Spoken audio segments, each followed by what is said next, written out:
Hello, my weary travelers. This is Weird Ventures. My name is Derek, and I am the Game Master here. Today, we're going to continue our adventure through the Sunless Citadel on our way to Curse of Strahd. And we've got quite a few lovely people here. One of our party members is sadly running a schmidgen bit late, but I'm sure that Ophelia, played by Corey, will be catching up with us soon. So, yeah, we're gonna start off with introductions. Starting off with our fairy friend right here. Doop, doop, doop. There we go. Well, hello, my name's Migs. I'll be playing Porm, our resident fairy fighter. And this is the first time that RJ's not going first in a long time. It's true. We got a new Discord. In fact, there's going to be a little thing popping up, and the Discord has my order all out of whack. So get ready for the new world order. But yeah, that is Porum. And next, let's introduce our new friend back from the dead. Fuck. God damn it, I wasn't first, but I'm still second. My name is RJ. I play Ina, the very fragile wizard. The extra super He fragile. throws himself in the front lines. Emphasis on very. Extra. Why did you just pull Caleb and stay in the back? My spellcasting needed 30 feet. I say we just wrap Einer in like bubble wrap or something. You know, you Oh. could. The D&D equivalent of bubble wrap. Isn't that yes. the shield spell? Anyway, next up is everybody's favorite elephant friend. Hi, this is Chris, and I play Binur, the Luxton Druid. That's right. All right. Well, now we're going to go to our gnome with the sticky fingers. This is Jennifer, and I play Penny Peanut Posy Poppy, the Phantom Rogue Forest Gnome. That name never gets old. I love it. And last but not least, at least until Corey shows up, our favorite Asimar. Hello. I am Cosmic, currently playing our resident grave cleric, Balthazar. Yes, indeed. And so a lot happened last week, all very, very quickly. Not last week. Well, yeah, a couple of weeks ago. Last time we got together. But yes, Cosmic, I believe you wanted to volunteer for the recap and the sweet, delicious inspiration today. Yes. All right, Someone go has for to. it. So the last session we started off in a little storage room. We kind of made into a camp for the night. Discussed what possible things we could do to breach into where most of the goblins were staying. The two gobble boys that were sitting with us, I believe, discussed and then later convinced us to help their former goblin leader, Grenell, Mm-hmm. considering he might have a chance to maybe turn the other some of the goblins against the current asshole leading the group, who I can't remember the name of. My brain's failing me. Dern. Dern, yes, Yes. that one, that bitch. Rude as fuck. Mm-hmm. So we discussed our options. Penny continued to insist on getting a dragon. Everyone said no. She's Not not allowed to everyone. Erky No, didn't say but- no. Majority of the current party said no. all guest party members have no say. Wow. I told her They're not the ones that I are going told her to be she could helping have to it 'cause raise the dragon. Viner I told her she can have says- one because she's not Yeah. going to find one. So I told her she can have it. Viner continues to not live up to the epithet of his name as the wise. But continuing on, we rested for the night, decided to, well, during that conversation, actually, there was someone trying to check in in the room. They were not able to enter because Viner is a big boy and was blocking the door from opening. So we were safe for the night at least. In what could reasonably count as morning, we guesstimate. The party set off, going around to the other room rather than going straight through to the hallway connected to the storage area we were in, and came across a very bad-looking Gretel. Mm-hmm. Balthazar, having heard weird noises in the night, assessed the situation, tried to check over Gretel, and it turns out there was something wrong with the poor man. There was fur stitched into his body that was causing a lot of pain. It seemed to be doing something to him. So, in true fashion, we ended up having a very, very dirty and very rushed sort of surgery with Balthazar and Ophelia taking the case for it, though Ophelia was the one mostly doing it as the only certified doctor in the party. Mm-hmm. Balthazar may be a healer, but he's not that kind of healer. No, not quite. After a very stressful surgery, we were able to succeed in helping get out the weird furs that was causing Gretel pain. He was still fairly fucked up, but insisted on helping the party. I can't remember whether it was Dern who called out or whether Gretel simply stepped out of the little confinement area he was in. But there was a confrontation with Dern. Mm-hmm. Gretel was able to successfully persuade some of the goblins to our side, though unfortunately not the ones we had to fight. The goblins he And, persuaded did prevent some extra guys from joining the battle, which would have been a bad time. I mean, it was already a bad time. But yes, battle ensued. Very stressful. It was a mess. A disaster. Unfortunately, Gretel ended up succumbing to his wounds during the battle, which was it was a bad deal all around. Mm-hmm. Which just got worse as Ina just fucking died. Just straight up dead. Hobgoblin shot him through the heart. Caused quite a bit of psychic damage to the rest of the party who bore witness. Big emotional damage. Yeah. Definitely helped boost some rage and battle prowess for some of the party, and we were able to very heavily injure transformed Dern. Had he stayed for simply one more round, Balthazar would have eliminated him, just wiped him off the face of the map, but he successfully ran away, unfortunately. Use that dimension door. Pesky. Yeah.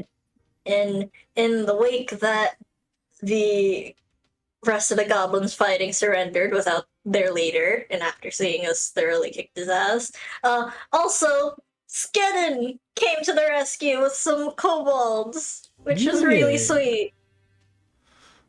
But after the battle, some panic ensued as party members raced towards Aina.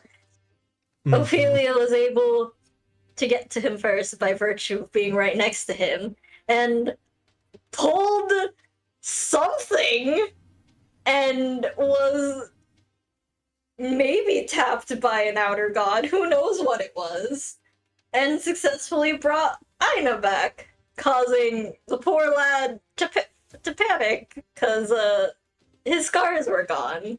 And that was weird. Mhm. But after the initial panic and the after battle jitters, the dead were collected. The rest of the living goblins we fought entrapped and basically tied down. I assume hog tie style, but probably not. But we retreated to the big large room that we're currently in, set up a little medi area, as it were, for the unconscious folks. Mhm. Set Ophelia up all nice and pretty, and left her to rest as the rest of the party contemplated what the fuck just happened. Yes. So y'all can help some of the wounded later as well. But yeah, it is the aftermath. As somebody in our chat said, that is a lot of tokens. And yes, it is. But luckily, yeah, the goblins seem all tied up. Some kobolds keeping watch on them. And y'all do have a chance to breathe. Hi, Corey. Oh, Hey, has guys. Corey joined us? Excellent. I did. Yeah. How was Excellent. Target? It wasn't Target. Oh, not this time? I flew too close to the sun. Oh no. Oh, Nap. Yeah. So now- So you pulled a veil, is what you did. These things Uh-huh. happen. Well, since you're here, we get to start this off great because, you know, Balthazar, you were looking over the injured a little bit. Yeah. Yeah. And, you know, checking on Ophelia. And I think Porum is also checking on Ophelia when we stopped, since she just kind of Yes. passed out. So, the two of you would notice something a little strange on Ophelia's body, sort of on the side of her neck. As a faint green line draws across it, and then that line opens up like an eye. You can see this lovely new art that RJ drew for us. Oh shit! It did turn out big. Cool. It did turn out big. I wasn't sure it would. Yes. So yeah, you see what appears to be like some kind of strange eye form on her body. Though she has not woken up yet. Very similar to how Corey had not woken up yet. life imitates art. Yes. Yeah, I wanted to get into character. Absolutely. So yeah, y'all see And y'all do see we know that what- stuff. What is it? What is the check? Does it look familiar? Could we do a Or religion Does it check? ring bells? You could do a religion check, or you could do a nature check. Ooh. And if you're, you know, talking to the rest of the party about this, I will say a Mr. Biner would have advantage on this check. Okay. I will Yeah. do that. Damn. I'm scared. Great rolling so far. Yeah. Excellent. So yeah, Biner, you have heard of this before because you got just what you needed to learn about this. This is the symbol of Zudun, which I will spell out for you. And I don't know why it's Urki who's saying that, but it's Zuden, which is known as the star that gives. Supposedly, it's a star that finds individuals and grants them abilities. And your group, you could say, your tribe, with their proclivity to following the stars, has tried to find, some sort of pattern over the years of why Zuden selects who they select for what purpose, and there doesn't seem to be a rhyme or reason. With a name like the Giver, one might think, or with a name like the Star that Gives, one might think, oh, it's a benevolent being, but that isn't always the case. Sometimes the powers it gives can be quite destructive and to quite horrendous people. Sometimes they can be quite benevolent and to quite righteous people. There's not really a pattern that you've been able to suss out yet.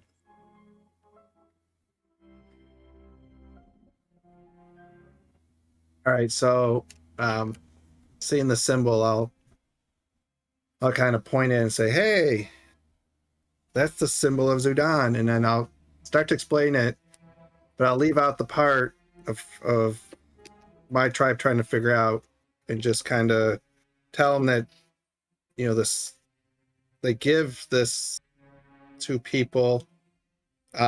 My experience usually to really evil, horrible people, but once in a while to nice people. So hopefully it's the latter than the former. So, but it's interesting. This is very intriguing, and I want to get kind of a little closer and kind of see if I can examine it a little bit and just like touch it and see if it's like does anything. Yeah, absolutely.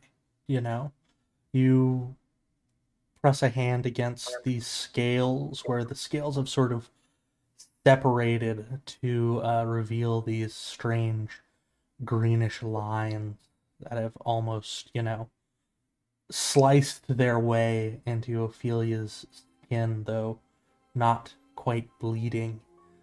And, it is certainly the symbol associated with Zuden. And if you'd like, while you're doing that, you can also just roll me a pure intelligence check.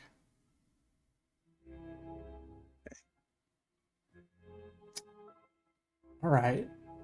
So, you're starting to piece something together as you're looking at this. Something that you think you've missed. And you find yourself overcome with an urge to check that star map that you picked up earlier. Okay, so he'll reach into his bag and pull that out and open it to take a look at it and kind of compare, I guess, the star map to the scales. Yeah. So as you pull out the star map, the sort of inkling that had been crawling into your mind, you discover it is true. The star map, again, doesn't seem to match any stars that you've come across. It wasn't the stars you were hoping it would be or looking for. But there, in the center of this star map that you're looking at, there's only one star that you recognize its placement, and it is Zuden's star. All the stars around it seem wrong. They're not in the right place from what you know when you look at the night sky, but that star is there. It's either whoever made this star map was very off or very wrong or not skilled, or there's something else going on here. All right, I'll seeing this. I'll kind of scratch behind one of my ears and just start mumbling to myself and kind of look confused and I'll kind of actually start to just wander away, looking at the map and just constantly mumbling to myself, trying to figure out what this means. Seeing that that this star is in the center of the star map, but none of the other stars make sense to me. Mm-hmm.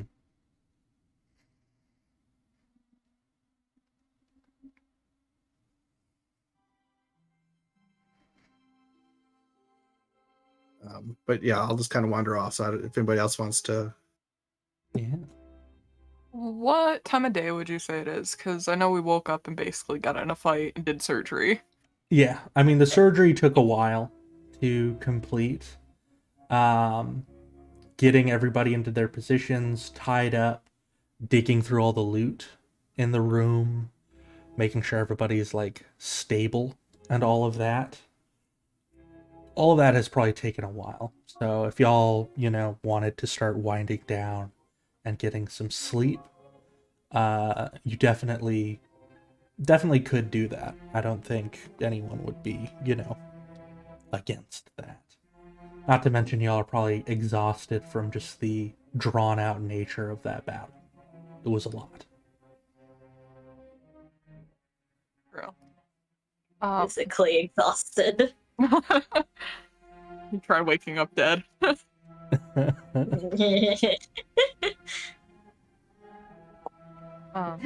Penny's already curled up on a piece of furniture, sleeping. She climbed up earlier onto the pile of stuff and found a piece of furniture, curled up on and fell asleep. Nice. So she's not doesn't know any of this thing going on with Ophelia and the marking.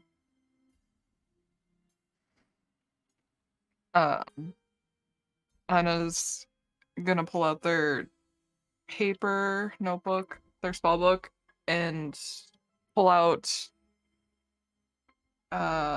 50 gold and start trying to transcribe that necklace into a spell book for the mage shield. Right. So, yeah, to do that, I think you need to make an Arcana roll.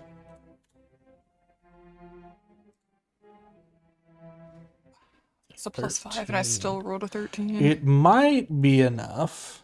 Let me double check the rules for learning new spells. So, copying spell in your spell book involves reproducing the basic form of the spell.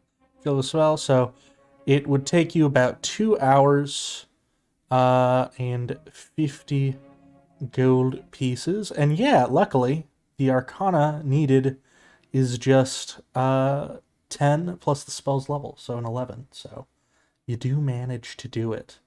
Oh, as thank you God. draw the Nice.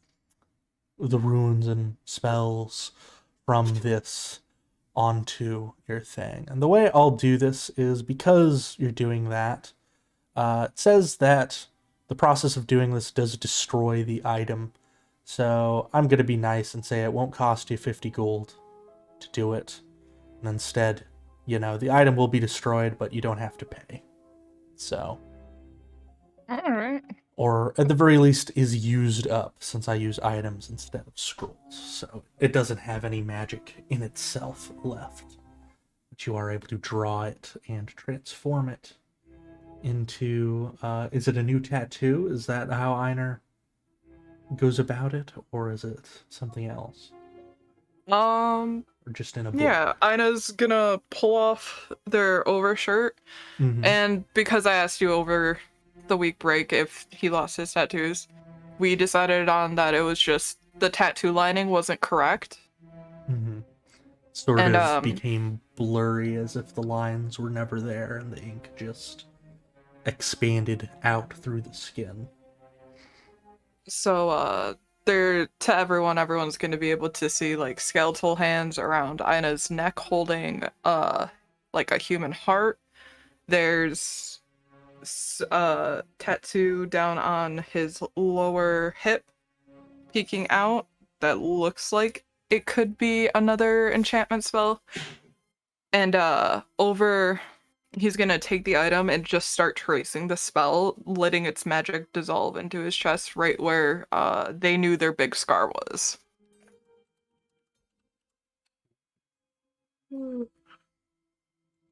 She's gonna be doodling that for the 2 hours, concentrating.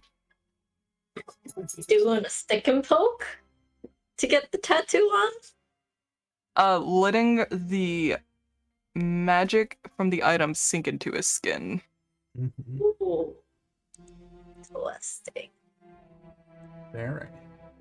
So with Binure just kind of wandering and talk to himself over this 2-hour time frame while he's doing this, he'll glance up and see Aina doing that and just be like, "Oh, that's interesting. I'll need to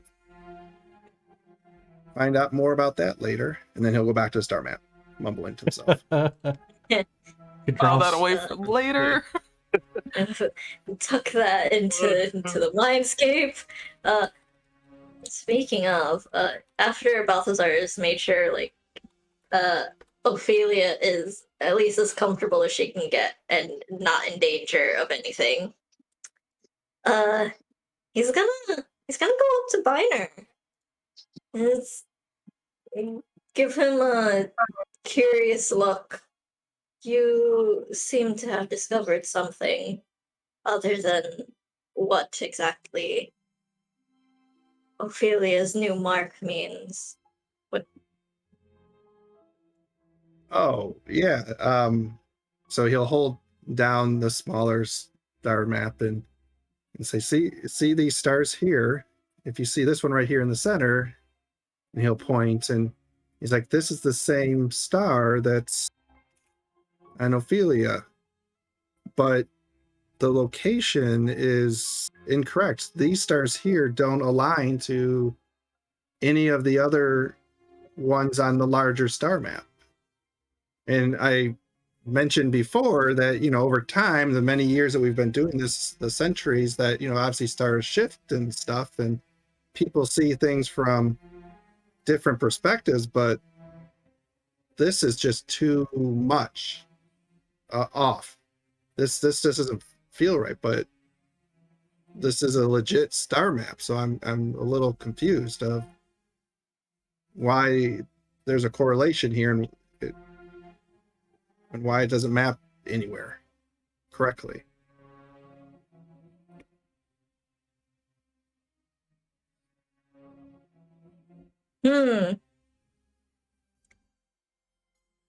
Balthazar's gonna look over the star maps.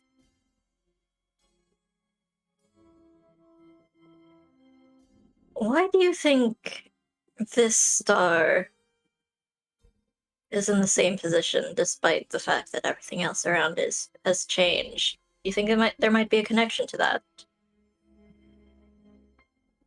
Yeah, that's what I'm trying to wrap my ears around it and try to, maybe this is this dumb thought, but it maybe somewhere we don't know about.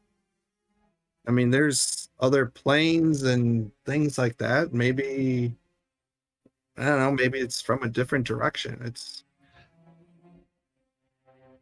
The different planes of the world have different stars. They change so drastically between each plane. well, not that I'm aware of. That's the underlining question, right? Because I would assume if I was on another plane, I would still see the same stars. It just maybe look a little different, but the alignment, it's almost like this is a place that doesn't exist. But then how did someone draw this star map? That's so puzzling. I was not expecting to find this puzzle, you could say, in a place like this. I really thought this was just going to be a star map that would map to one of the blank spots on the larger map. But in order to do that, this star, and he again points to the middle one, needs to be here. And he points to a spot on the map that's already mapped out. So he's like, I don't get it. It's this map can't be wrong. My family couldn't have messed this larger map up.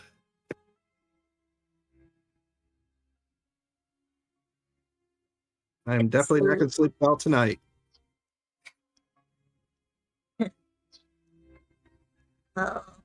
Hopefully, there might be more answers deeper into this place. Especially if they kept that in the tomb. I'll leave you to ponder over it, I guess. Well, before you go, though, Hmm. do you see what Ina's doing over there? Do you think he's okay? I mean, that looks like that might be painful. But he's not saying anything, and it's interesting seeing all these marks on his body, but yeah, and something else is now pondering my brain. I need some peanuts. And it just has a straight face in the background while he's doing it. Just focus on the magic. Yup, just blank. Well, You the have- markings do you have seem to any be tattoos, but Have you ever seen someone do that or use magic of that sort? not that I've seen. Most of the magic I've been around have been of the divine sort. Kinda waves his hand a little bit. Lets just a tiny spark of magic come from his fingers. But maybe it's simply a strange custom of his people. I don't know. Yeah. Well, who knows what really happened back there with him dying and coming back. But that is a good point I just thought of. There's looking between Ophelia and Ina. I think it might be connected to why Ophelia's in the state that she's in. But that's Yeah. just a hunch. Yeah, you're probably right, but I got a question for you because this just popped in my head. Hmm. Ina died and Ina's back. And you seem to not like the undead, not saying Ina's undead. But are you okay with Ina coming back from the dead?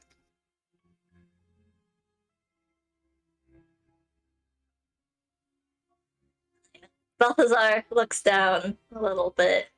I assume Viner is like, well, no. If Viner's sitting, Balthazar's probably just able to meet his eyes standing. Oh no, he'd probably he probably would have sat down so you could see the star maps a little easier. Yeah. Balthazar meets Viner's eyes and looks to Ina.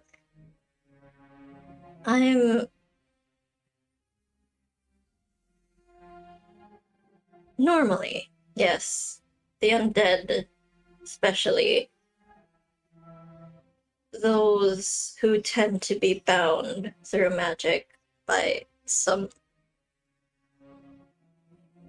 hopped up necromancer, as it were. Usually that is something unnatural. It's not something that my lady would find acceptable, but Ina seems to be himself. It doesn't seem like he's suffered any effects from his death. You know, he is staring off into La La Land. You know. I think that might just be there. focusing on something else rather than being lost in his thoughts, or simply he waves his hand in like the general area around his head. But if you're wondering if I'm discomforted by it, I'm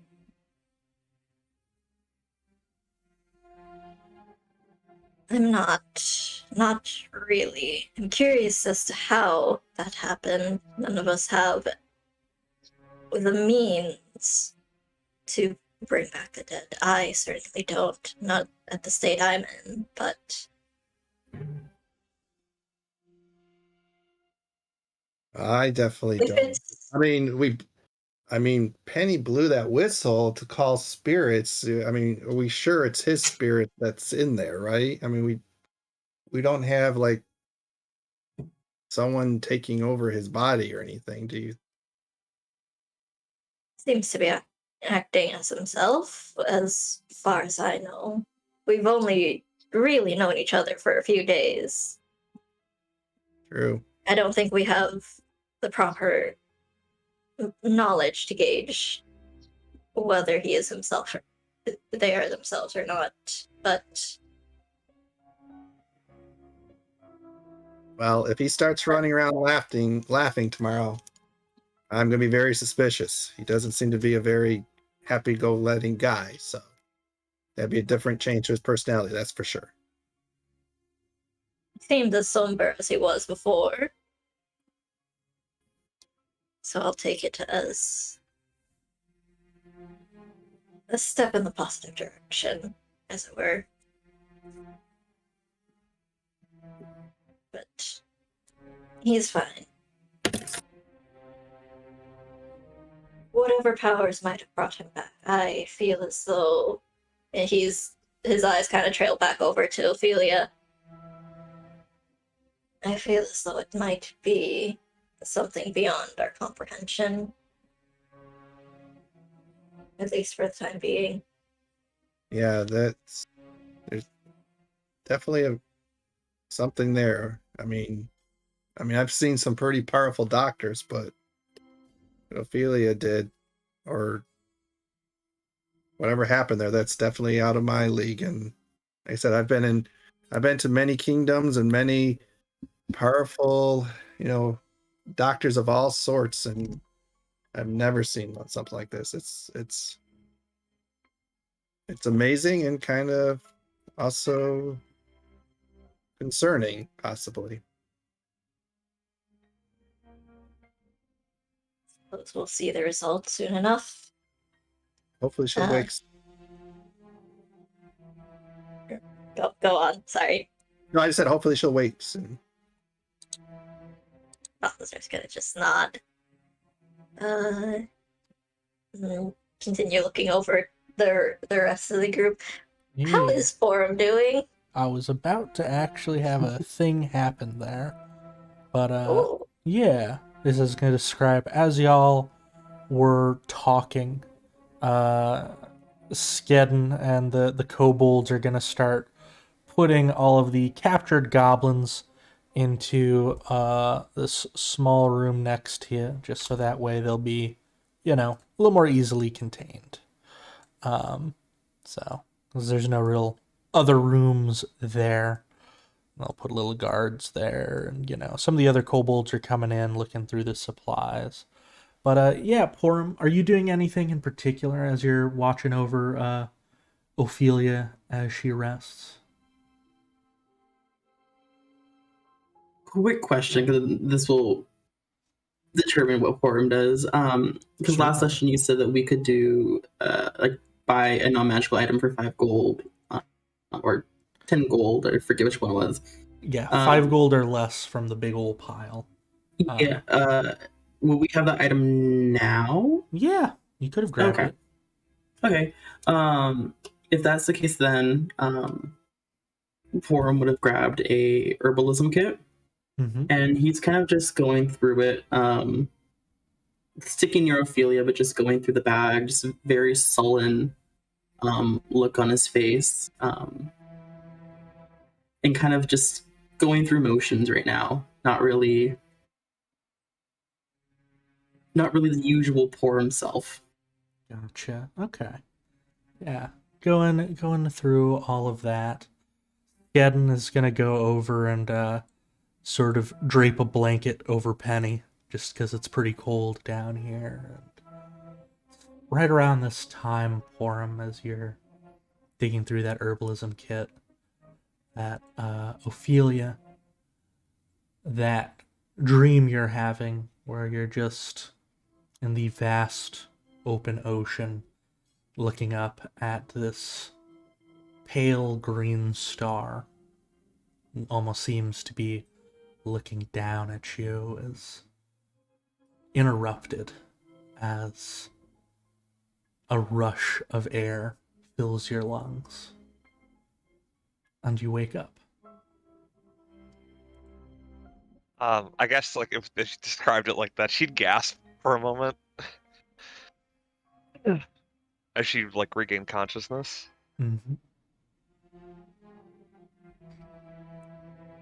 You find yourself surrounded by many others that seem to be recovering and pouring.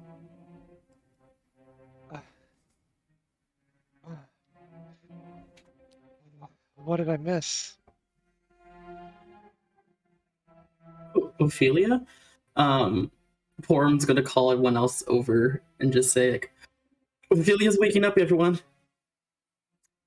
Alright, so as you shout that out for him, another thing that's interesting is Skadden was putting a blanket over Penny. Penny, you were just starting to have a dream. It started with you in a place surrounded by sand and sort of low, wailing winds, slowly getting louder. And before you can really get your bearings there, Porum's voice wakes you out of this dream, Penny.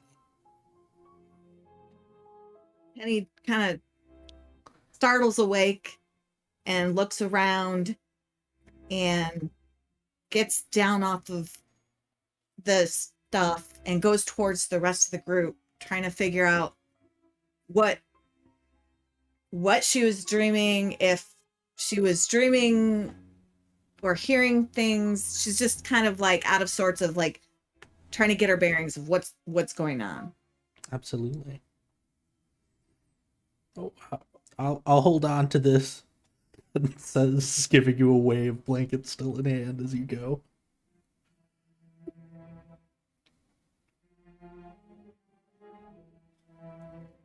Zar is immediately looking over Ophelia. Are you alright? Are you feeling well?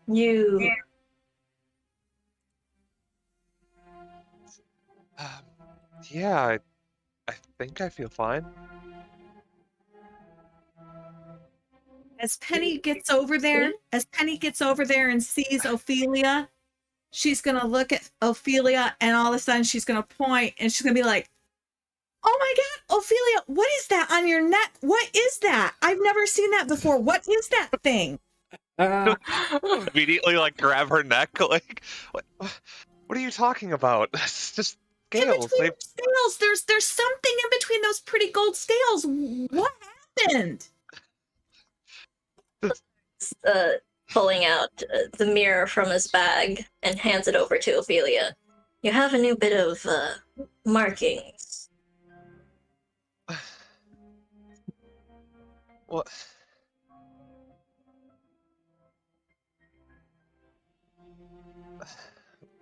Would I recognize the marking from the star from my dream at all, or does it just look like a regular star?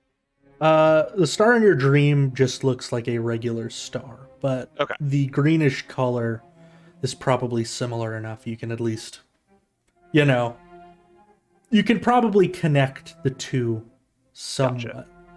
Gotcha. Another thing that's probably pretty alarming to you, now that you're coming to your senses and looking in the mirror and looking around, is the fact that Einar is over there looking okay, I assume? Is that safe to assume, RJ?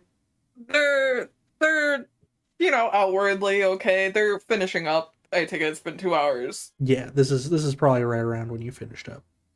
The most alarming thing anyone would see would, like, there would be a flash of, like, a dagger and then Ina's bloody hand touching their chest to finish off the spell. And then just kind of, like, wiping it off on their pants to put their shirt back on. Mhm.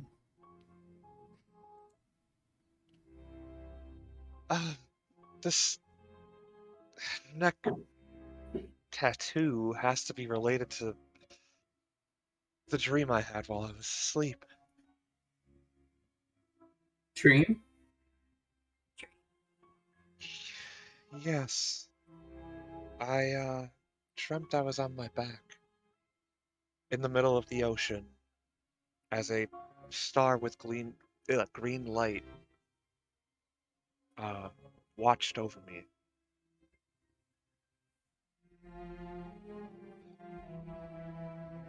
So now Ophelia has the stars talking to her. Minor, Else, you right? maybe you can help her with that. Oh, it's known as the star that gives. So my people have studied this because it's a unique star as a symbol of Zudan. I don't know if that name is recognizable to you or not. I But make a check for Yeah, that? you can roll a religion or a nature. Sure thing. No, not in the slightest. It's very obscure. Like even Biner would know. Like not many people have probably heard of this aside from him and his very specific star tribe. Gotcha. It means nothing um, to me. well, I didn't think so, but being from underwater, maybe maybe you guys had something. I wasn't sure, but it is very rare. But my tribe has studied it. Being one of those unique stars, it does seem to grant some type of an ability. And who it grants it to is all over the board, and we've never figured out why or who it actually will choose. It just chooses. Would I know the type of abilities that it grants? Yeah. So with what you rolled, it tends to vary from person to person. So, it could be magical power, it could be, physical strength, it could be the curing of an ailment, even like if somebody was diseased or, born without an arm or something, it might grant that to them. Um, so it's again, it gives what it gives isn't always necessarily even clear or specified, just that it gives. Okay, so he'll kind of say those things and be like, some people say it gives a third eye or a third leg, grows legs back. We've heard all the stories. I can't confirm all of them, but it does grant some type of ability. Sometimes you might not know what that is, and most of the time, I think it's usually good. You sound too confident about that. Well, again, I don't know all the I haven't met everybody that this is granted, and it's not like it goes around and like one of those famous people is like, you get a horse, you get a horse. It's not like it just grants you everybody abilities. So and they're unique to the individual. So I don't know if I would want a third leg, but Well, Ophelia doesn't have a third leg that I can see. Just a fancy tattoo. Yeah, so and Ophelia is a good person, so I think it's going to be a good ability. Oh, I would assume that too, but I just mean as you might, I don't know, maybe tomorrow you'll fly. I don't know. You'll find out when you find out, I guess. What you described would track with the other portion of my dream. I thought I was back in my clinic and the operating table of someone who was very close to me who was laying on it. And I was freaking out, saying that this can't happen again, and that I'd give anything to stop it. And suddenly, a voice that shook me to my core asked anything, and I accepted. That doesn't sound good. Dangerous So you don't know what proposition? you don't know what you just agreed to? No. And It's cool. Uh-oh. frankly, I'd agreed to it again. That's quite stupid.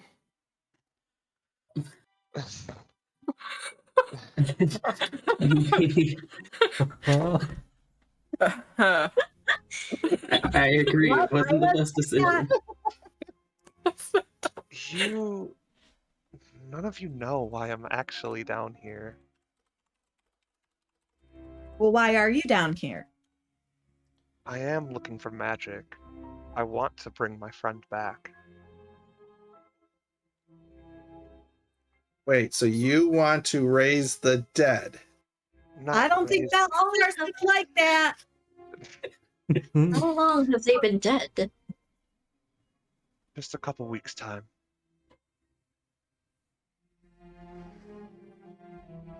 Of the nature has taken probably part of them.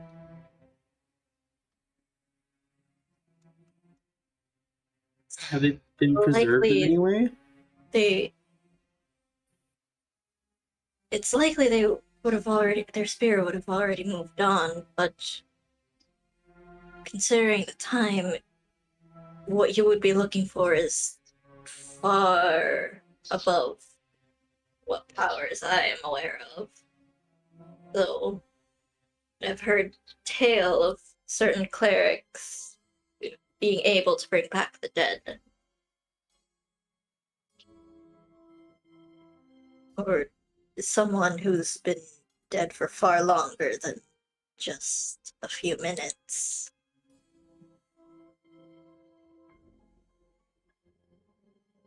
Right. It's part of the reason why I came here. They shouldn't have died at my hands, on my table.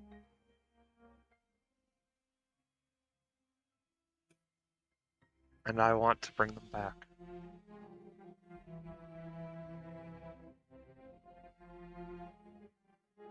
Ophelia, you can't save everyone. I understand that. What do you want to save or bring back? She was my friend. Her name was Daphne. She was a part of our Mystery local... gang? What's up? Was they part of your mystery gang? Yeah, part of my mystery gang. wow. She was a part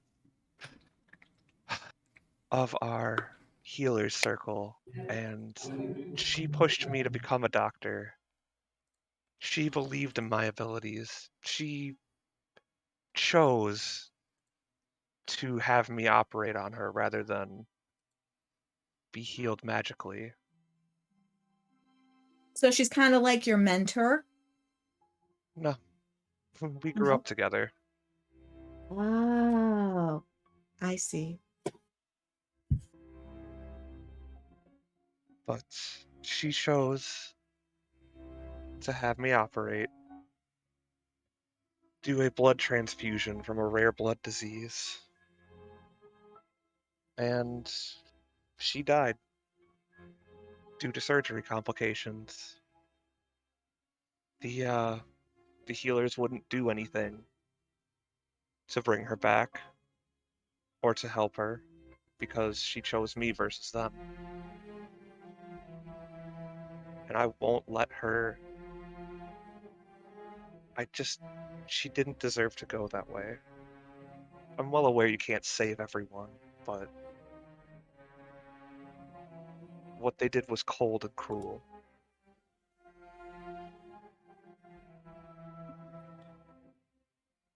Don't sound like very good healers to me. Well, could they have saved her? Of course. After your surgery, they still could have saved her? And they just chose not to? Mm-hmm. Well, that's not very nice.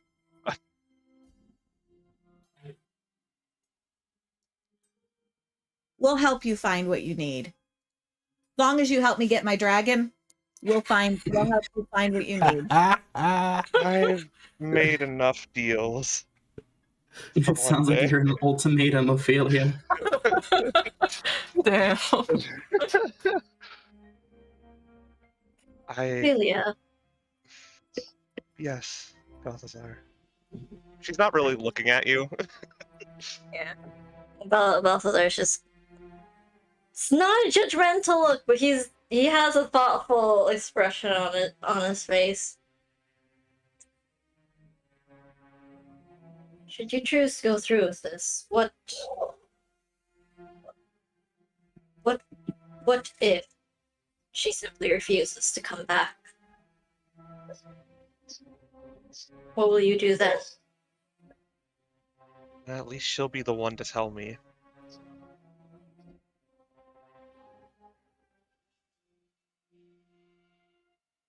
But He I will do gives her- anything to get to that point. He gives her another look, tilts his head a little before nodding. All right. I'll help you then. She kind of actually looks at you surprised, like, you would? There are certain lines I certainly won't cross. Should you dabble in the darker parts of necromancy, I will not hesitate to stop you. He gives her a meaningful look. But I'm aware there are other means of bringing back the dead. Powerful, and certainly something far above what I know of, but I know they exist. You should know If- that I wouldn't dabble with necromancy. It was something I had read up about immediately after. And anything I read seemed like that just wasn't what I was after. He nods. Good. Then I'll help you. I appreciate it. Anna's just gonna frown, like a heavy, solemn frown, and all Ophelia that is gonna hear in their head before they turn back and to lean against a separate wall to walk away is, I think you're crazy, I think you're stupid, and this type of thing won't help the pain that you're in.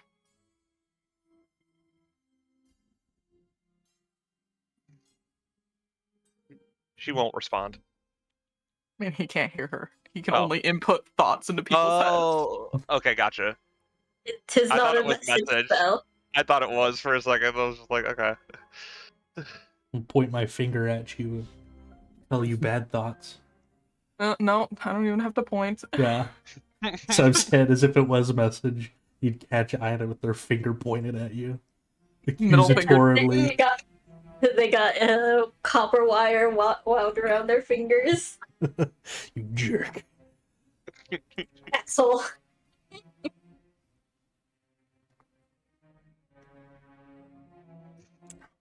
And plus, you're our friend, Ophelia. Of course, it would help you. Honestly shocked. It's not like it's something simple.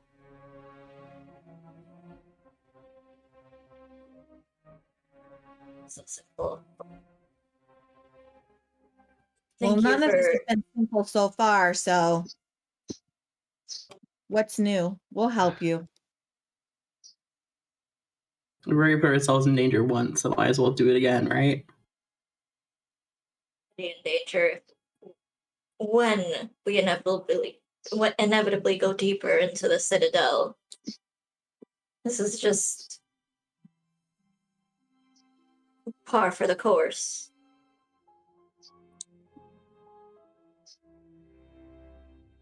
Balthazar, he kind of gets up from where he was likely kneeling in front of Ophelia's bed a little bit. For the time being, rest. We've had a long day.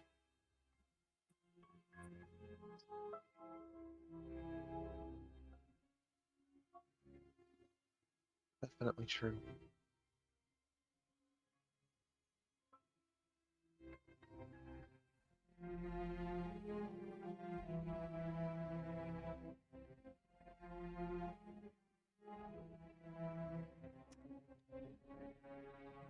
Right.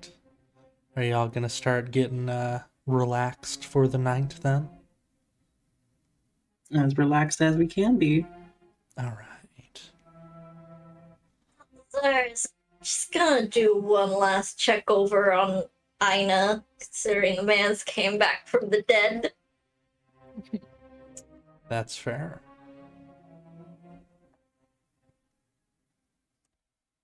I'm not gonna give her my blessing. Anna's gonna just like not look up from the book he's writing in, sensing Balthazar.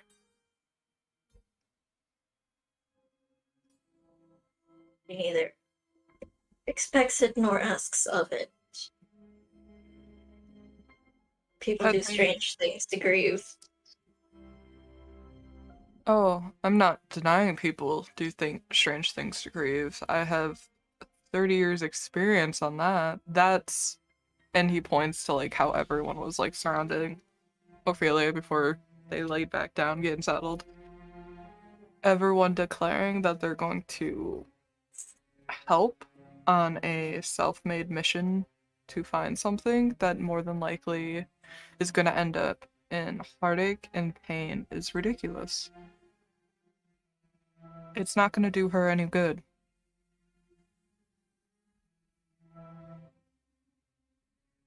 Well, likely not, but it'll at least keep her in the present. Better to have a goal than to be lost in grief. How are you, though? I don't know if any of us have actually asked. It's been a lot. Balthazar will kneel in front of Ina. I thought I would see. I didn't know it would be a void when I passed. I was expecting forest landscapes and you can see Ina's starting to like gather like a slight sheen to his eyes of wetness.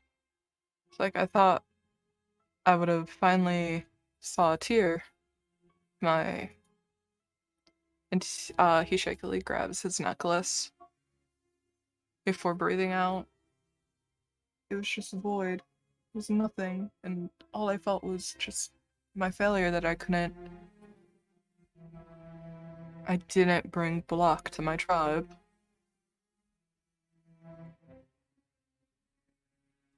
Well, hello.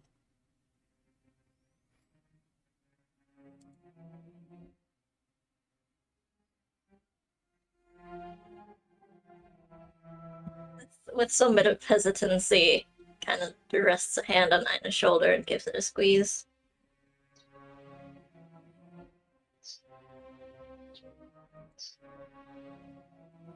I don't think me. I can't offer words of solace at times like that, like this. But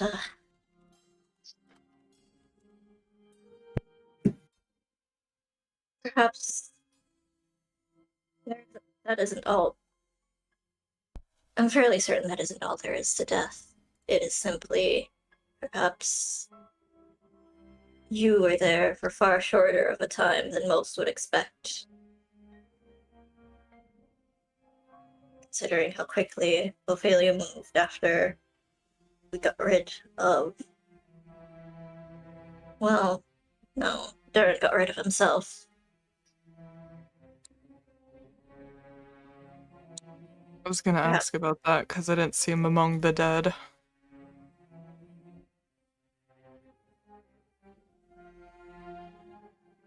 Oh. Other than us, he got away from us. Spell we could do nothing of. So there's just the faintest hint of a somber bit of smugness in his voice. We certainly didn't leave him. He certainly didn't leave without a few scars. Ophelia certainly did quite the number on him, as did I. I'm glad to hear it. I'm still a bit weirded out that everything's weird on my skin. I don't have any of my scars to show what I've been through. I don't have... my spell tattoos aren't the same as they were. It's just odd.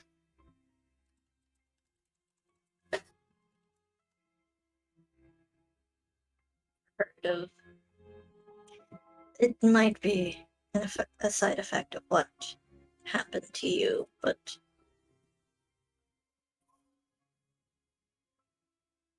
I certainly can't give you any explanations to that.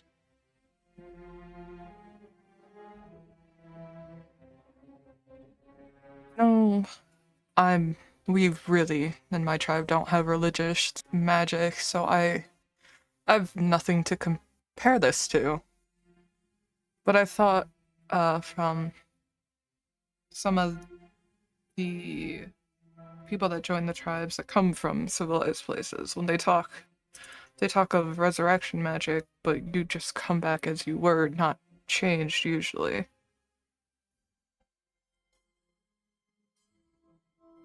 Usually, yes. But I think what she ended up tapping into in order to bring you back might be something different from regular resurrection magic. Right. Accepting a deal without knowing what you're accepting or giving.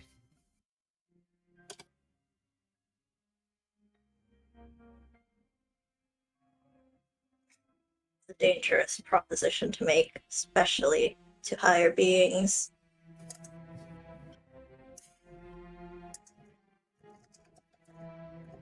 But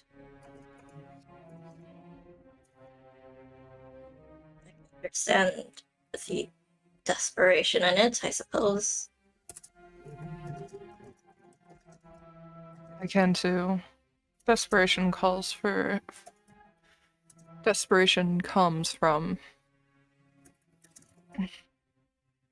It calls to certain things, if it's enough.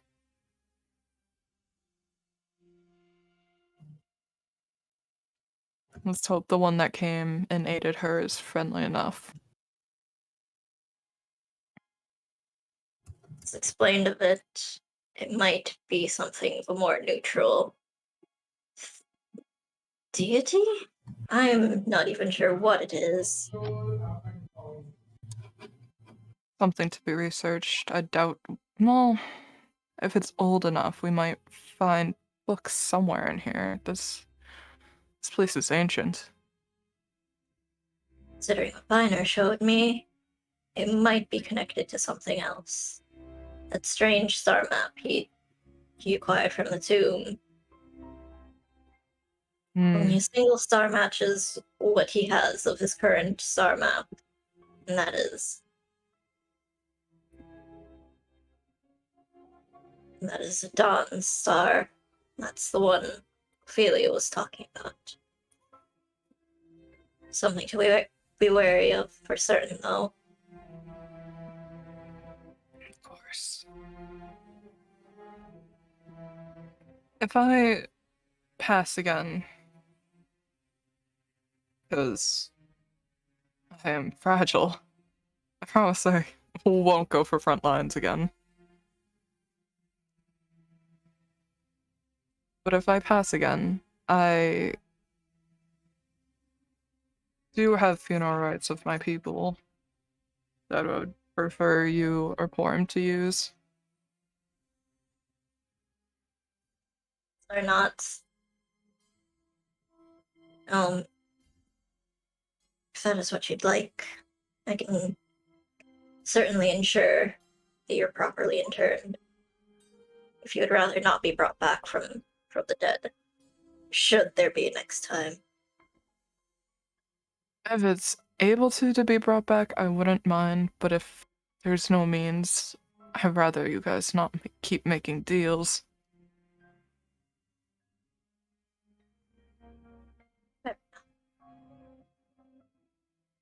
My people have two types of rights. If we're outside when we die, or inside. If we're outside, face my body towards the stars, so my spirit has a way to ascend up. But if we're still in this tomb when I die, just set me ablaze so I can follow the smoke out.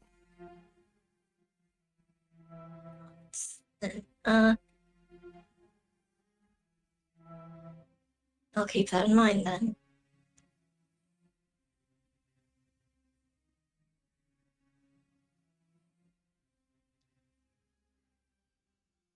I don't know if I'll be able to sleep tonight.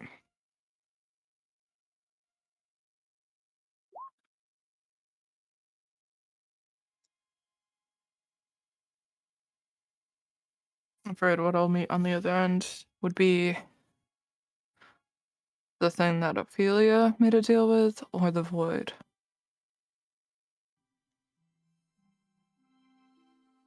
Try and get a read on Ina's expression. Just get a beat of it. It's solemn and still has that underlying worrying, but it's just kind of like a reserved sadness that's just kind of there.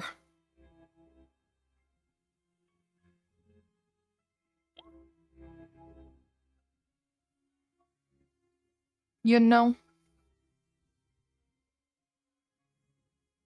Kind of reads it, nods, and shifts to lean back against the wall.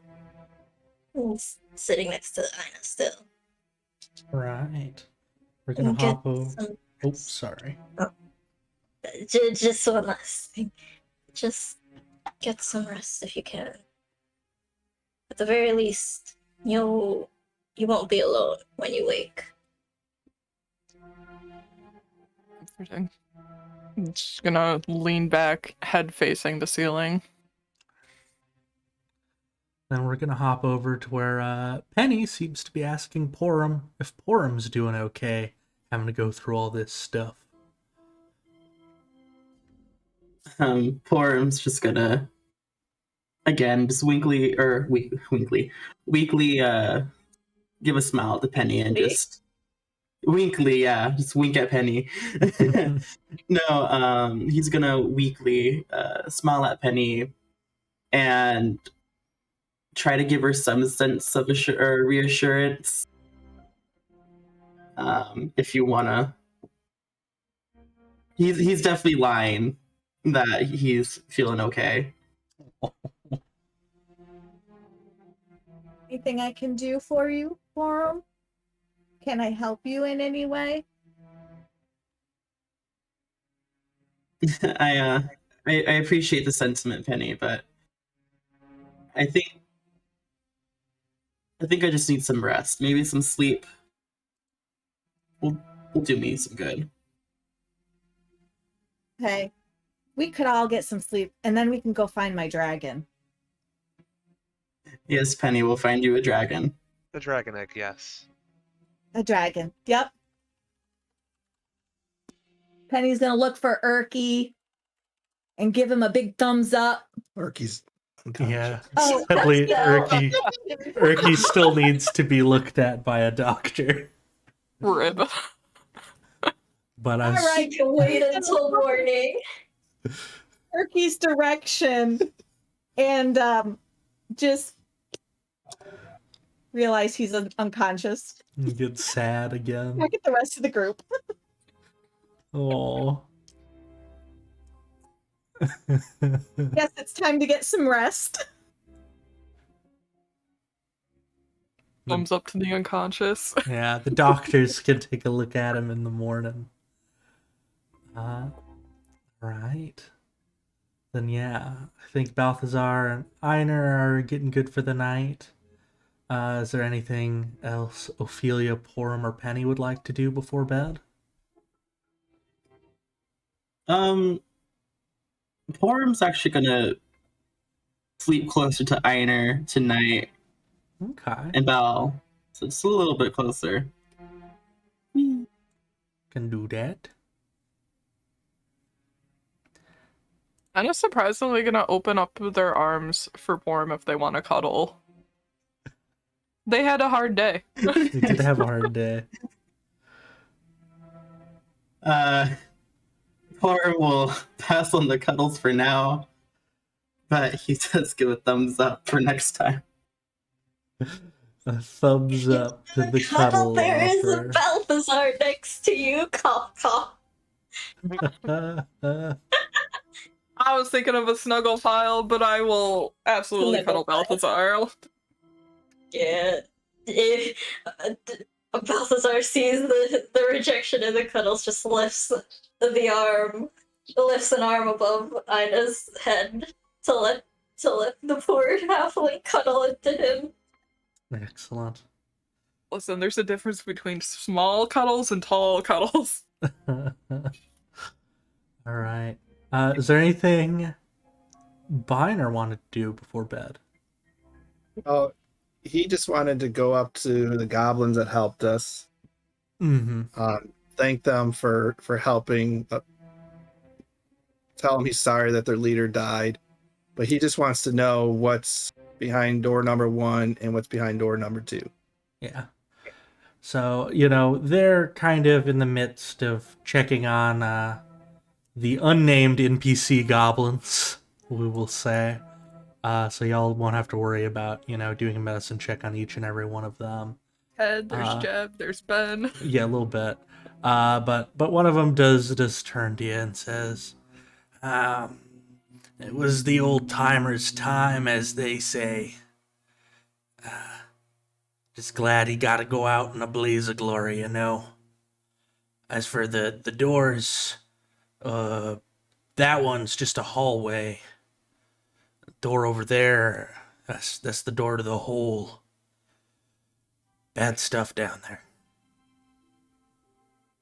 So should we guard both doors, one door tonight? Well, the kobolds are saying that they're setting up little bell traps. You can kind of see them over there. You see there's like a little rope with a bell on it. And they've got one set up in the other hallway too. So if something tries to open those doors, it should ring enough to wake us all up just about. All right. Again, I'm sorry, and no pun intended, but yeah, your leader did go out a blazing. Yeah. I appreciate y'all giving him the chance to do that and us a chance to... He kind of puts his fist into his palm. I'll fight back a little bit. Guy had been pushing us around for long enough. But when any sign of dissent will mean an arrow in the back of your head, it's hard to do much. Understand. I just ask that you and the kobolds can find an equal ground and work together here in this place. Doing and let each group work in peace. doing the best we can. I got no bad blood with them. It's all Dern's doing, really, when he took over. And that Block guy. Understood. All right, well, I'll let everyone get some sleep. All right. Sleep time then. Spinner starts heading off. You know, Ophelia gonna do anything else before bed? I guess just to say that she does it, she's gonna go over to the pile and grab a healer's kit. Or grab a healer's kit from Penny. I forgot what was happening with that from last session. But Put or see next that I to think you. yeah, it did. That's right. Yes. I'll see that the healer's kit was put next to me and I'll grab it. Very nice. All right. Got that. Last but not least, then we're going to go to Penny. So Penny, as you're getting ready for bed, or actually before I skip ahead, is there anything else that you would like to do before you head to bed? Me? Yes. No. Okay. As you're, getting settled back in, getting ready for sleep, what's sort of, what would you say is going through Penny's mind? What sort of emotions is Penny feeling? As they're, maybe getting bundled up and ready to drift off. So she's glad that Ina's okay and glad that Ophelia's okay, but a little worried about Ina. And then she's just kind of, she needs to get some rest, but because she was startled awake by Purim, but she was starting to dream about something, so she's a little hesitant about going back to sleep because she's not sure. So she's kind of just a little bit all over the place. Absolutely.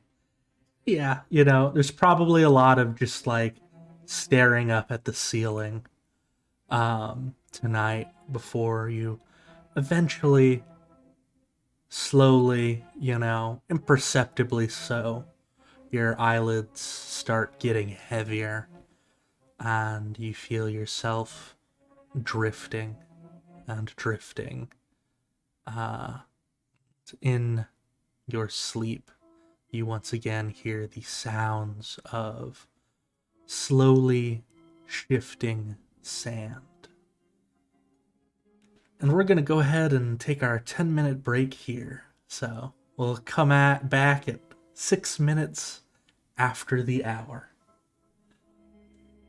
See y'all then.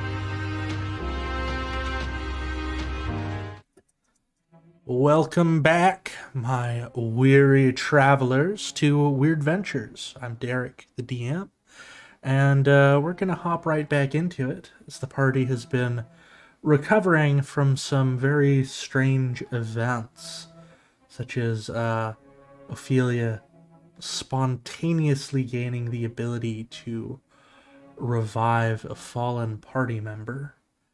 And everyone's just about getting ready to wind down for sleep, including Penny, whose mind is a bit everywhere and kept the little gnome up quite a bit. But eventually, they did finally manage to drift off, and once again found themselves hearing a bit of shifting sand. Penny, in your dream, as your eyes flutter awake, you do find yourself in a sandy area.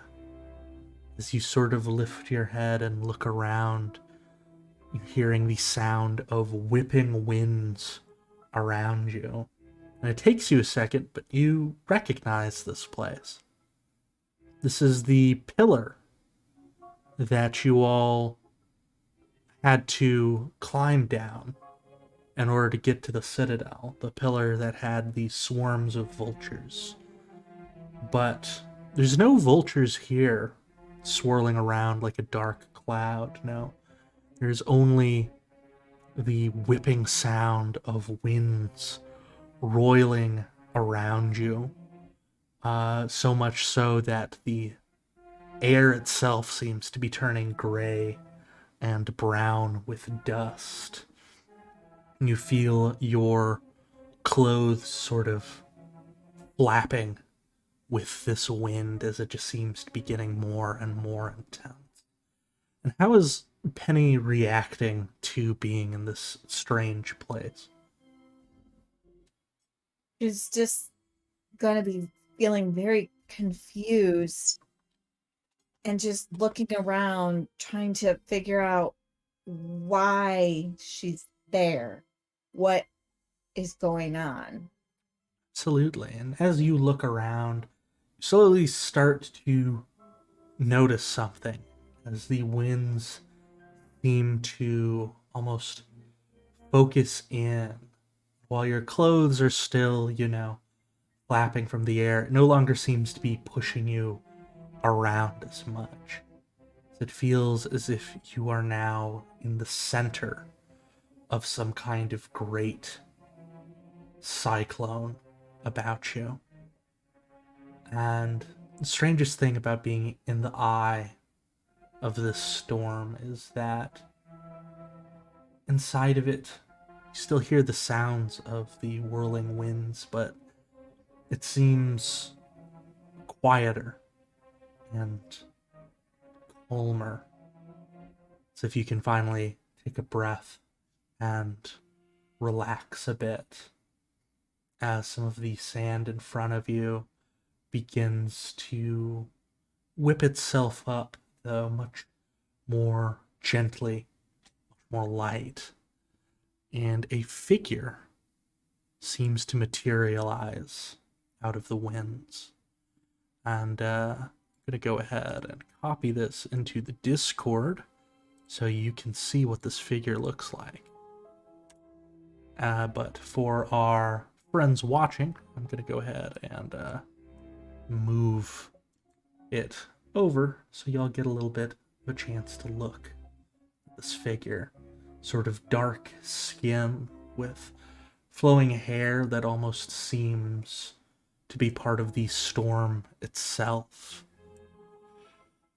As he slowly materializes, body part by body part, the winds gathering together to create a manifest form.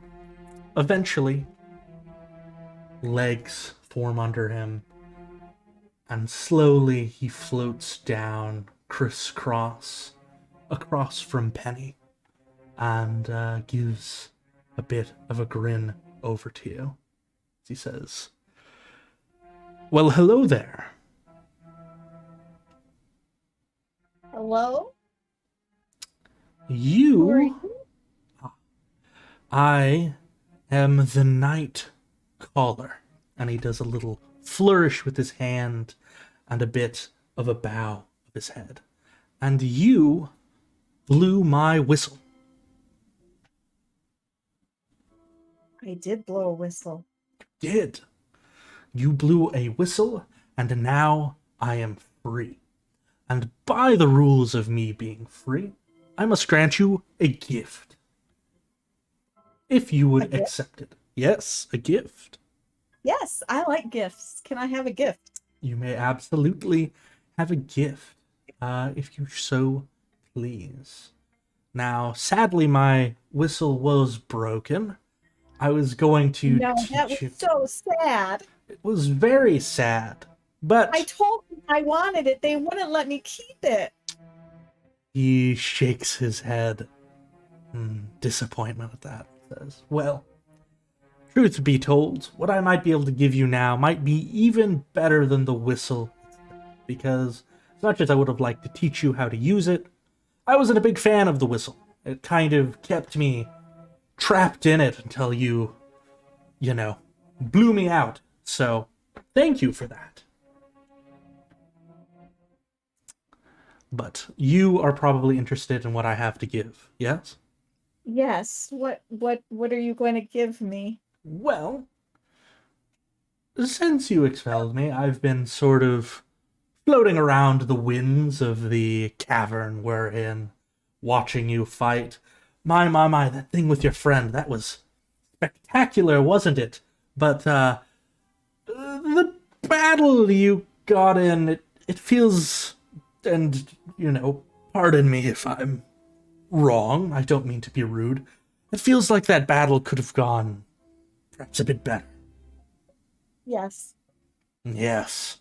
So, I would like to ask you if you would like to learn a special fighting technique developed by yours truly. What is it? Well, it involves a weapon, since my whistle is broken. I can teach you how to do it with all of your weapons, if you like, but let's start off with one first. So which weapon would you like to use? It has to be a weapon? It does have to be a weapon, preferably one that is of the swifter variety, finesse type, if you might. Like my rapier? Rapier would work excellently, yes. May I see it? Sure. And she hands it over, or she pulls it out and shows it to him. Excellent. And he takes it from you, and his, you can sort of feel the weight when you hand one thing over to another person. And the hand he takes it with is incredibly light, as he takes the rapier in his hand and sort of balances the point on one finger for a second before bouncing it over to his other hand. So, a whistle tends to just sort of direct air in a specific manner. Yes, you blow into it. There's a little blade inside that cuts it and creates that shrill noise. Yes. Mm-hmm. So, I would argue that if you know how to use it just right, a blade or an arrow tip or anything like that could also be a whistle. You simply have to know how to cut just right. As he's describing this, he's sort of balancing the blade in his hand before finally, at the end of that sentence, he does a slash with it. And as he slashes with it, it is nowhere near where Penny is at. But to Penny's surprise, in the sand just in front of Penny's feet, a very large gash of wind appears, as if the blade had managed to both cut where he was cutting and just in front of her. As this strange whistling noise of the blade cutting through the air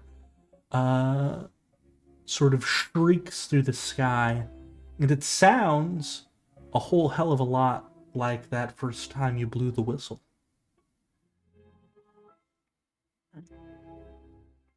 That sounds familiar. That it does. It's a bit of a signature of mine. And I could teach you how to do it just like me if you like. As my Yes, thanks. please.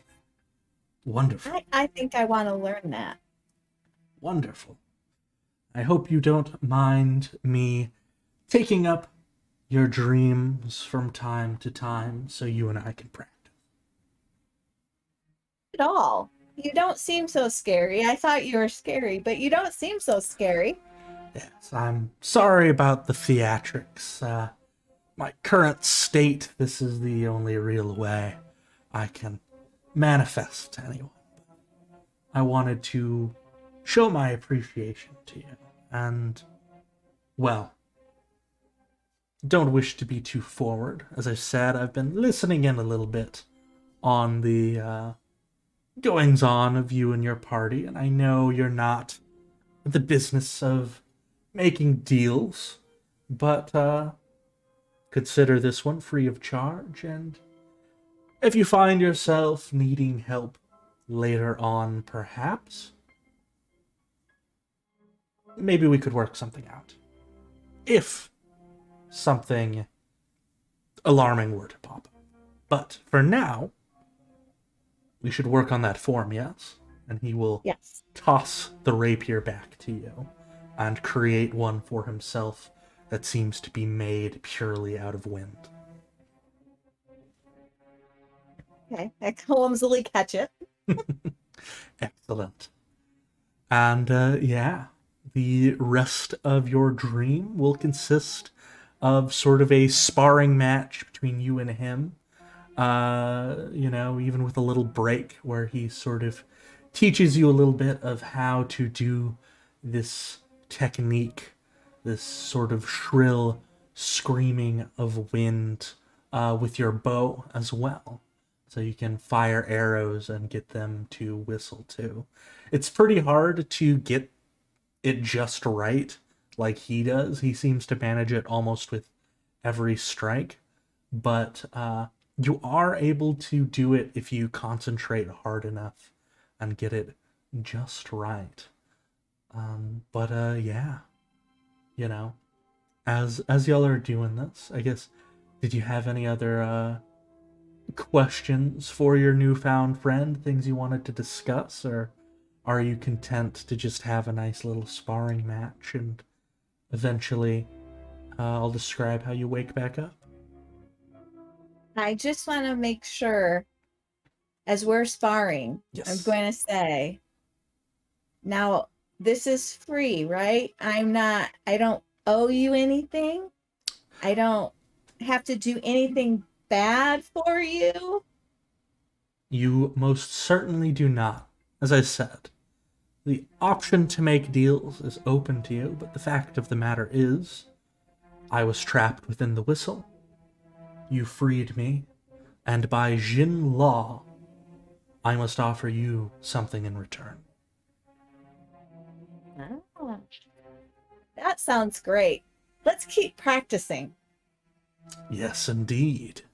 Though, I must say, as y'all are sort of bouncing rapiers off one another, it does seem as if, well, the sun is setting, which in this realm means it's getting soon for the time in which you will wake up and my storm shall break.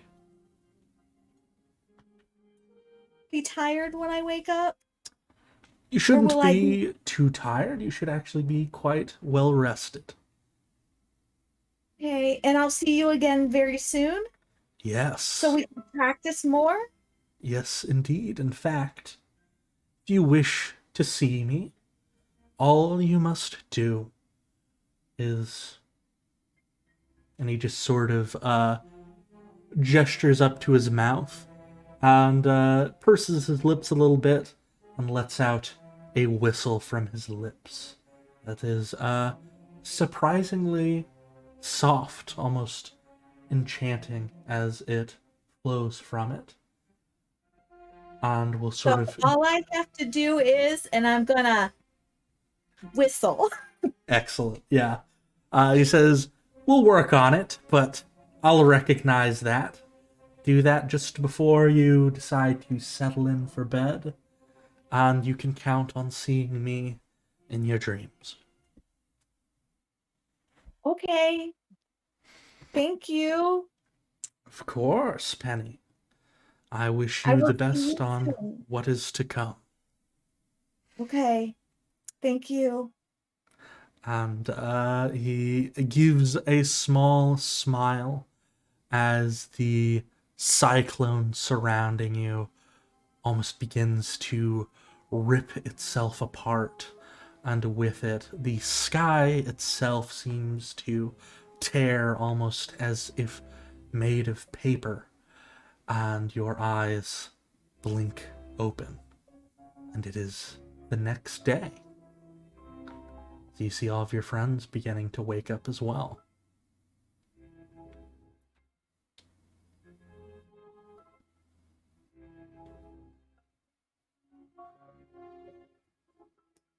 I'm just gonna lay there still and just look around, just to see what everybody else is doing and how they're waking up. But I'm not gonna jump up or anything. I'm just gonna kind of just watch people for a few minutes.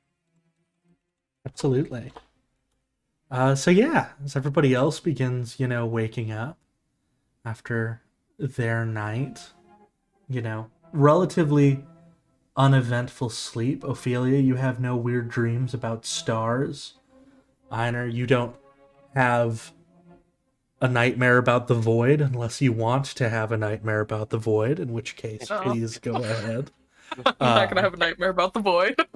Not yeah. today, at least. Comfort with nightmares. Got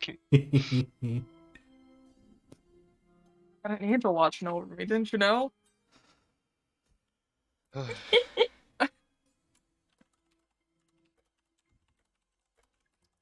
Stretching up, Ina will get up and pat Balthazar on their shoulder, and then just kind of go over to the pile Penny's in and just kind of start digging for things that they think would be useful. Yeah. What do you find in the pile? I'm going to dig out a bedroll for my own use. Tent that is a 2-person tent, and just kind of hand it over to set it to the side to hand over to Ophelia or Penny because they're the only women in the party, so they might want privacy.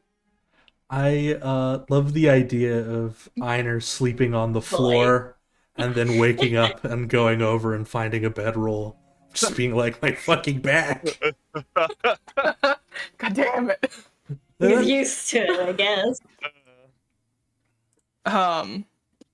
Seeing if there's a bullseye lantern thing, a tinderbox. I'm literally looking for things that would be in an explorer's pack because I don't have one.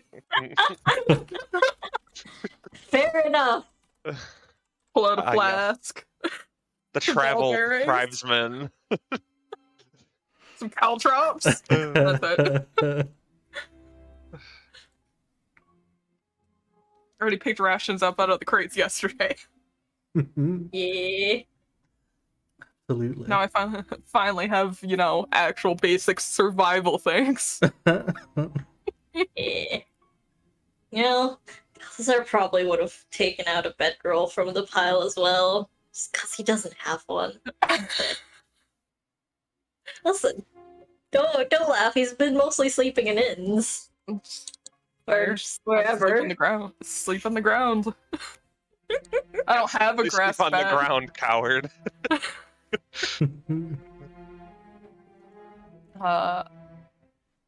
Picking up the tent, Ina's actually just gonna walk over to Ophelia and just drop it in their lap to wake them up. If you would have walked over, she was definitely awake, just probably staring at the ceiling. Still would have dropped it. Thanks, I guess. In case you and Penny want privacy, we all kind of looks at everyone's looks at you. You're probably used to walls between people. I was getting a little flustered, not knowing how to this, not to be offensive. So much for being a smooth talker. Smooth talker are men, not women.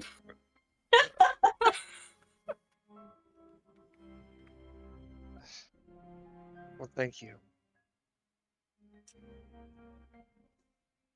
I understand the gesture. Don't worry too much about it. Still think you're stupid. But Yeah, we feelings did mutual. yeah. He did agree to be friends, so it's not like I'm going anywhere by myself anytime soon. My thing's still down there, waiting for us. You know I'll help you, but next time maybe save the front line for the people who can handle it. That's the funny thing, and Ina's actually gonna like scratch their cheek a little bit. Not looking sheepish, just kind of like looking over to Porum and Biner, and then looking back to Ophelia. No one was gonna step up with Balthazar. I waited, no one did, so I went out. It's better to not let someone go out by themselves. I actually felt the same way. I was thinking about joining, and then you went. You're just as squishy as I am. Mm-hmm. So squishy, huh? Uh-huh.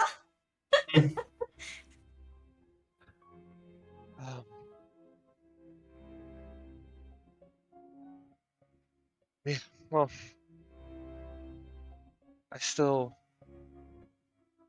I actually don't even know what to say anymore. Yeah,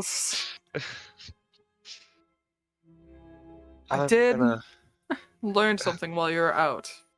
And Ina's actually gonna place their hand on their chest where they just inscribed the mage armor tattoo, and just kind of their hand's gonna glow, and it's gonna show the symbol through the leather and cloth that they have on, and just kind of imbue. And he's gonna cast mage armor because that lasts 8 hours. A good plan. I'm impressed. It should make me slightly less hittable, not much. Can since you've shown me your this is my first time probably really kind of looking at you, can I tell that you look different from when I last saw you, or not really because you're covered up still? Their hood's down, and you're able to see peaks of like electric blue on their neck that is kind of like smudged out but still there. Okay. I don't know if that's enough for me to put together that anything's really different about you. Last time we were close together, it would have been a lot finer of a line. Something happened to your neck. Yes, something happened to yours as well. Fair enough. Is your whole body like that then? Yes and no. When you brought me back, I lost all my scars. And my tattoos are a bit weird to say. They look like they're bleeding out in color. Like a shirt that goes through the wash. Blank look, like Yeah. mhm. Could I... You showed me your arm. Could I look at it? Sure. And he's gonna hold out his arm. And it still has like tattoos on the knuckles, but like all the small damage is gone. The ink and makeup that was staining their fingers is there just simply because Ina was using it to reapply his face today. He just doesn't bother to remove it.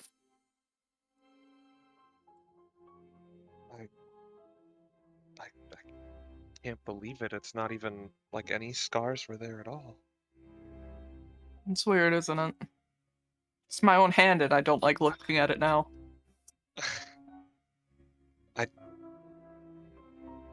Being caught up in the moment, passing out, it's not like I expected you to lose that. I apologize. It's alright. I still carry the mental reminders of what I did. Let's not look a gift horse in the mouth. You'll have plenty of chances to get new scars. She tried Oh, jokes. ah, yes. More pitfalls to see, I guess. That's right. Maybe next time, take the rope. Yeah, he's so much bigger than me. You think I would be easy for us? You know, maybe. How much practice has Binur had at throwing people, though? Does Binary even see other people often? Do you see other people often? Hey, now, I actually come from a tribe. You know, I've had partners. And I just, like, says this, like, grimaces and gets a weird look on their face. Ophelia just raises an eyebrow. My tribe, the one I was part of, was at least, you know, it was actually quite big. 40, 60 people. Fair enough. I was just simply pushing your buttons. I don't have buttons on any of my clothing. That's heard a phrase. Of course.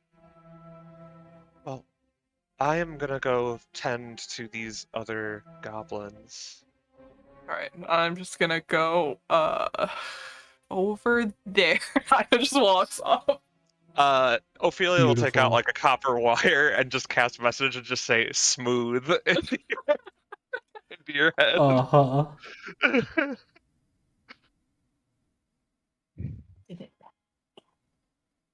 All right. So, Ophelia and Balthazar, would y'all like to start trying to cure some folks?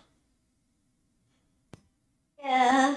I sure would. All right. So, I'll let you know this. As far as the Gobbo civilians go, they're going to be tended to by the other goblins. They will be fine. The only ones I'm going to make y'all roll for are the relatively important ones, which are Erky, Craig, and Bragg.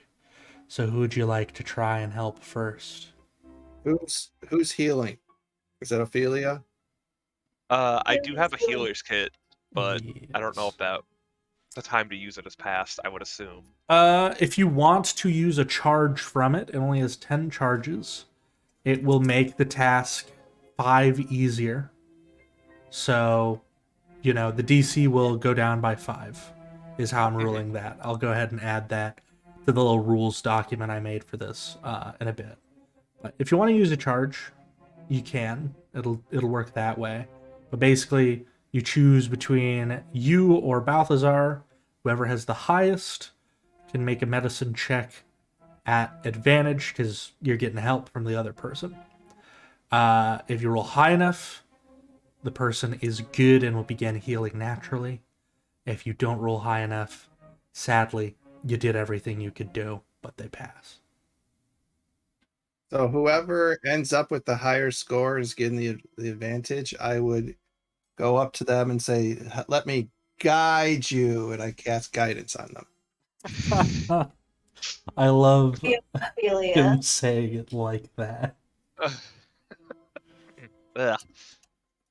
It would be me. Yeah, Balthazar does not have proficiency.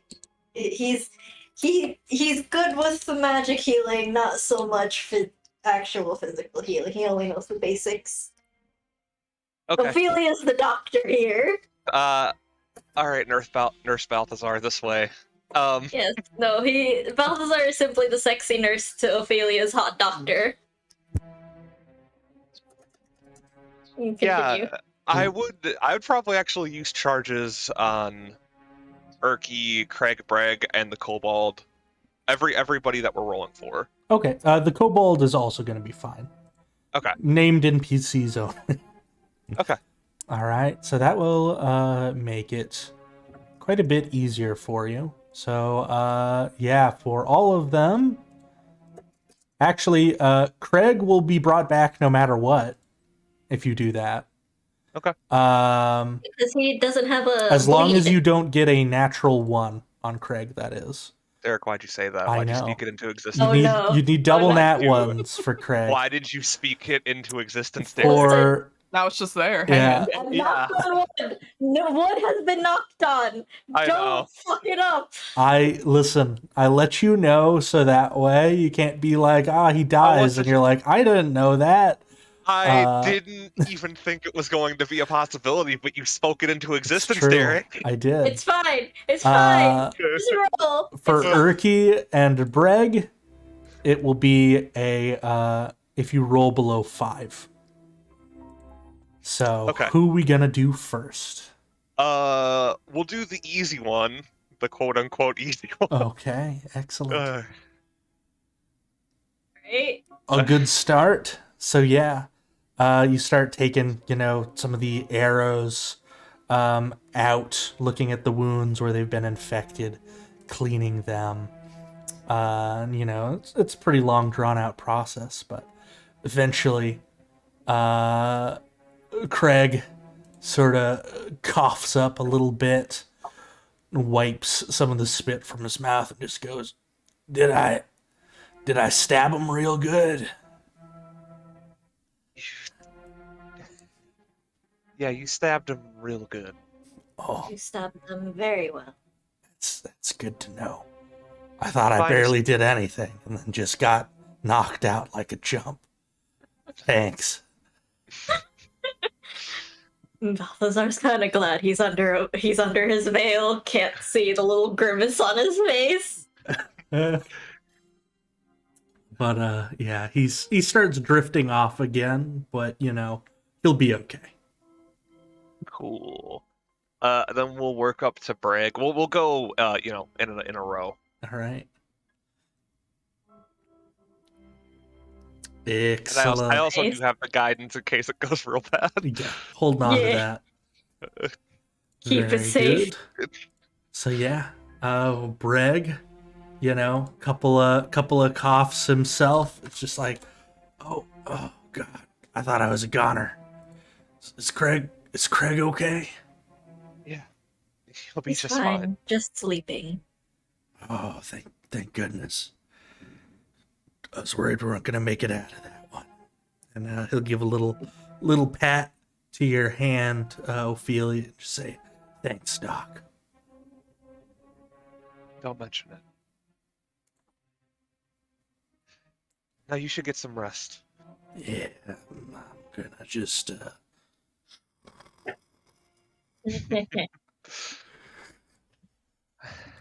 which leaves us with only one more. Your name is friend. Oh, thank Yeah. God. So yeah, you managed to do all of them. I was like, oh, it's gonna be so sad if Urki dies. So yeah, Urki, he's got some pretty bad burn marks, but you're able to wrap your bandages around those with your healing kit. Balthazar is able to use just a couple of touches of magic to sort of spot treat where some of the flames had scraped him. And eventually, Urki too starts sort of coming around. And as Urki wakes up, he's just gonna kind of go, ooh, this, did we win?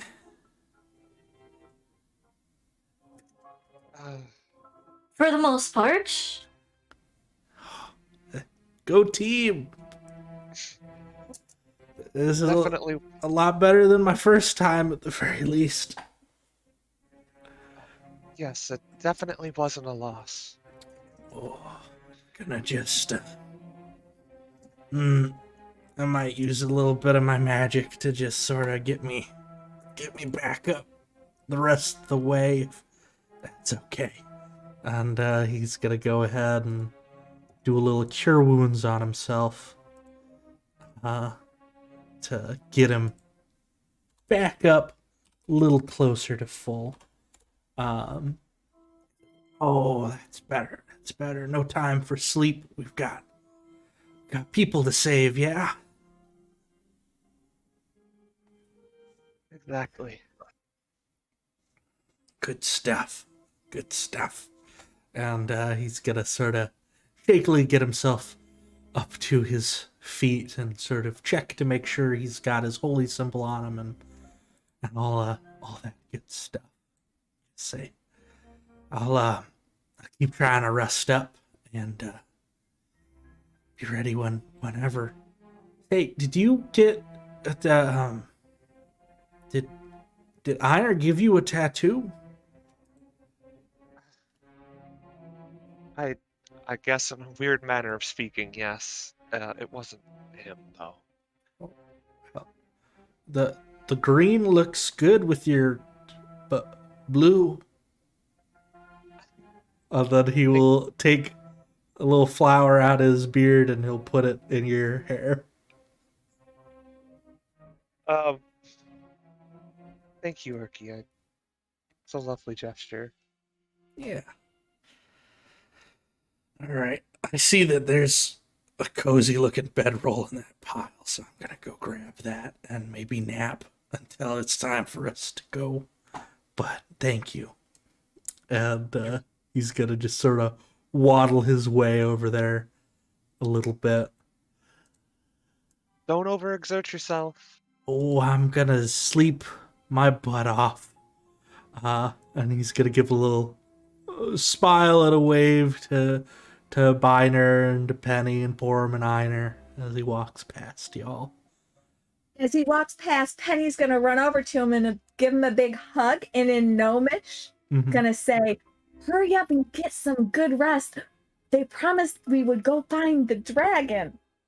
That seems to wake him up the rest of the way if he wasn't awake already.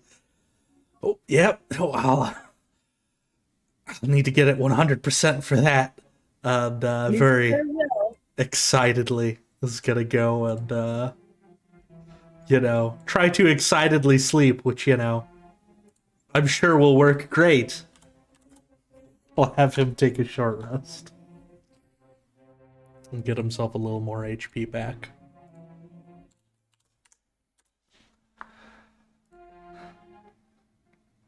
I just now realized everyone's HP. Yeah. As I'm sitting next to somebody with 30, I'm like, God damn.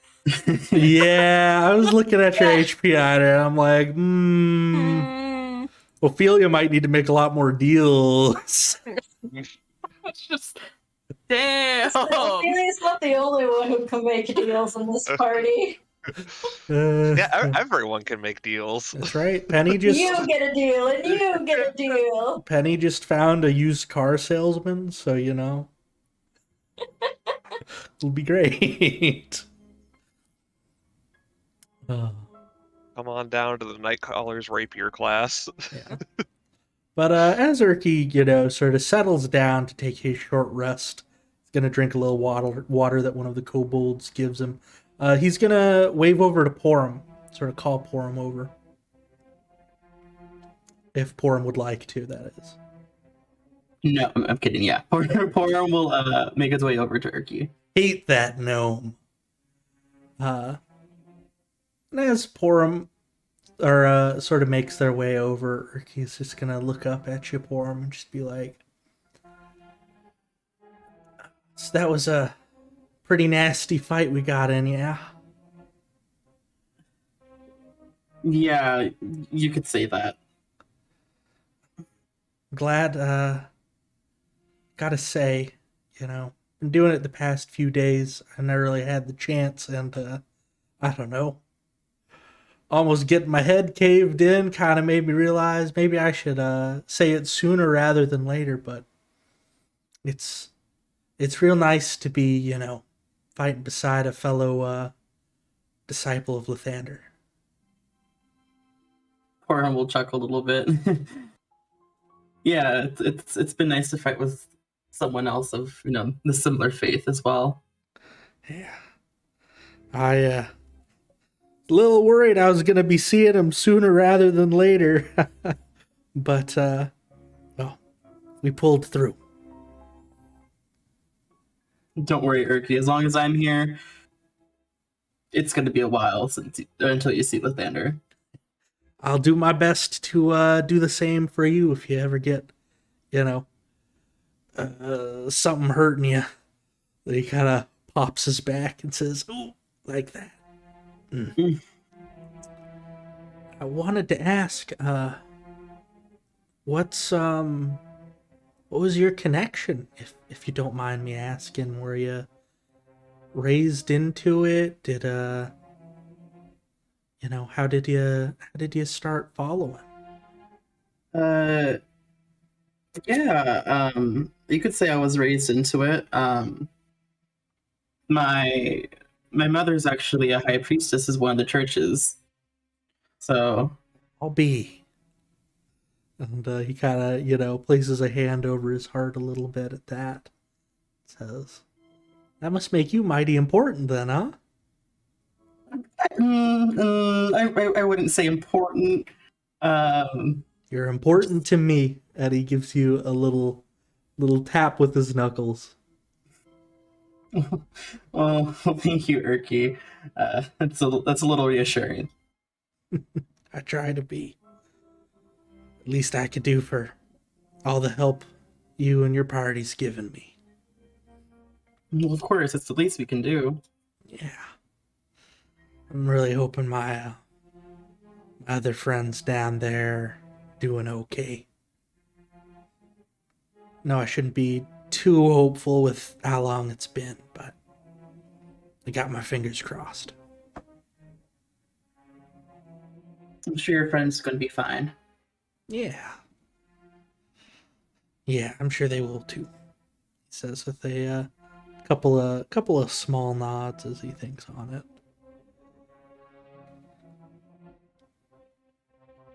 Well, for now, just focus on getting some rest, Erky, and getting back into commission, because as you saw yesterday, we kind of need your help. Yeah, I will. You gotta go find that dragon for Penny. Yeah, we gotta go find that dragon for Penny. Excited. I hope it's a friendly dragon. For all our sakes, I hope it's a friendly dragon too. Can I hear any of this conversation? Do I hear anything about the dragon? I get the, Erky and Porum are kind of whispering it a little bit because they don't want to draw. Well, I don't know if Porum's whispering it. Erky's whispering a little bit just because he doesn't want to draw Balthazar's ire. But Porum, if you're okay if Penny listens in, I would say yes. Yeah, it's fine if Penny listens in. Excellent. I'm just gonna remind you guys, I have some dragon toys. So I think we can make friends with it and it'll be a good dragon. That's right. I know how to speak dragon. I bet Ophelia knows how to speak dragon too. Got I those have scales. toys and you can speak dragon. We should be good. We shouldn't have any problems making the dragon our friend. Yeah. Erky is just like, he's like an excited kid that just got told they're going to McDonald's a little bit. He's got his fists a little clenched with excitement.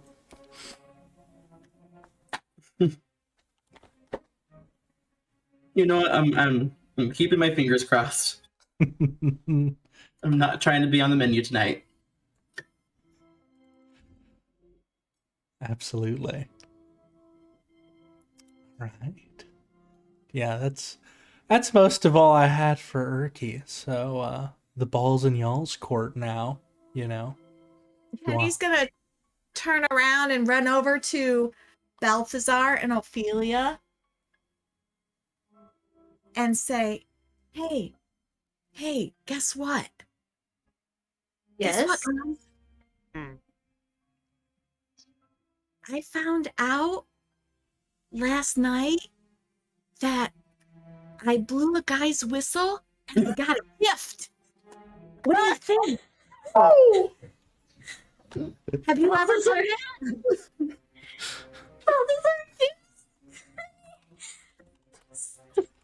The most confused, wide-eyed look, and quickly looks to Ophelia like, you heard what I heard, right? Yeah, Ophelia turned bright red. Balthazar doesn't turn red, but he does lift up the curtain of his veil and is staring at Penny and is just racking his brain.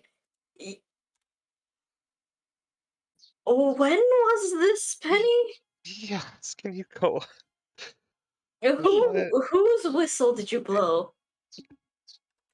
It was in my dream, and Balthazar lets out a gusty sigh. Yeah, same. These. but it was the whistle that you guys broke. You guys made us break it. Oh, so okay. So I did blow a man's whistle, and I did get a gift. But Huh. that's all I'm going to tell you for now. I just wondered if you guys had ever had that happen. No. Yeah, no. No? What gift did he give you exactly? Just a gift. Can you tell us the kind of gift, Penny? Nope, not yet. It's a surprise. It's kind of like look at Balthazar with a little bit of concern. Yeah, no, Balthazar's meeting Ophelia's. It is exactly concerned parents discussing telepathically sort of vibe they're giving off. You'll find out when the time is right what the gift is, but not now. And she's going to just turn around and skip back over to like where Erky and Forum are. He concerns me greatly. I was just about to say she's gonna give me a heart attack.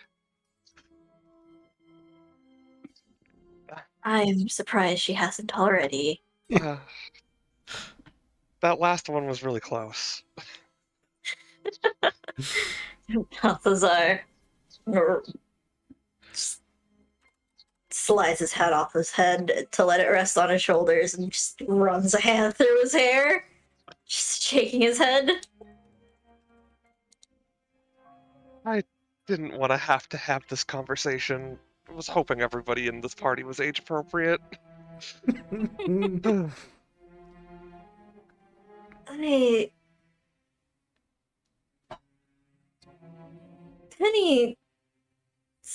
acts younger than. Has Penny mentioned how old she is? I feel like we had the question of age. We had the age talk. Yeah. I feel like she certainly acts younger than she actually is. That's true, but maybe it's just part of like her upbringing. She does seem fairly sheltered. You're probably right. Hopefully her curiosity just doesn't get the better of her.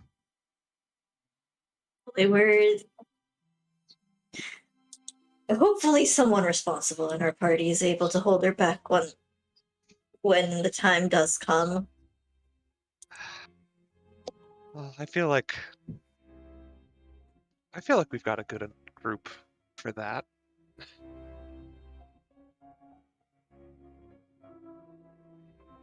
I don't think you or I would let her get into any trouble. It's true. Balthazar's gonna look over to Ophelia and give her a once over. How are you feeling? Fine. Nothing too out of place besides the arrow shots and the burn wounds from combat, but other than that, I feel normal. Strange powers welling in you. Well, I guess that would make it two. It's whatever this mark is and my dragon scales. Fair enough. Speaking of wounds, would you let me look you over real quickly? I'd like to ensure you're healed up fine. Okay. should check on the rest as well, but, well, you're closest. Go right ahead. Balthazar is just gonna do sort of a perfunctory looking over her wounds, make sure there's no infection and that they're at least starting to heal properly. But that is about all he does. Or he nods. The only infection you sense is spiritual. Just kidding. Everything's fine. Don't worry about it. Ah,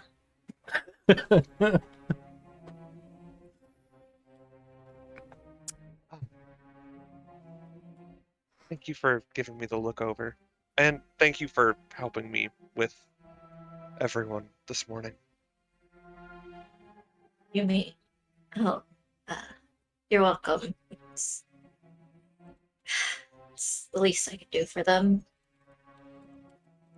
I feel the same way. I didn't hesitate to use that healer's kit because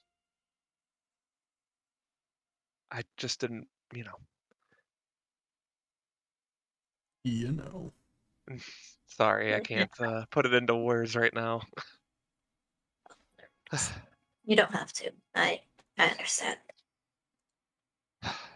And Okay. if Go you ahead. ever need to talk to someone about anything, I'm willing to lend an ear. I appreciate it. And likewise, I know not every day you just hear some stranger expunge their guts to you about trauma, so it does mean a lot to have someone to talk to. Small smile. It is really the least I could do. I've heard, speaking of your troubles, though it does not help to heal, it helps to lessen the burden. So I've heard.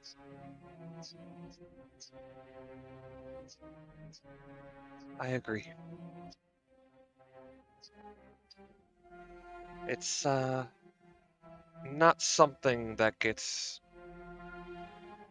at least where I'm from, not something that gets taken as seriously as it should.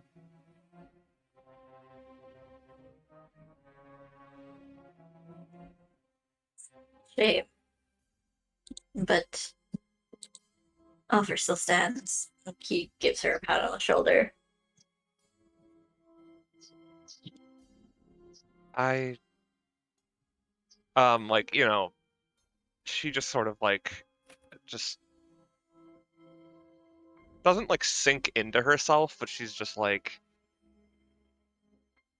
really, just thank you. I can't describe what I'm envisioning. Let's go check on the others then, shall we?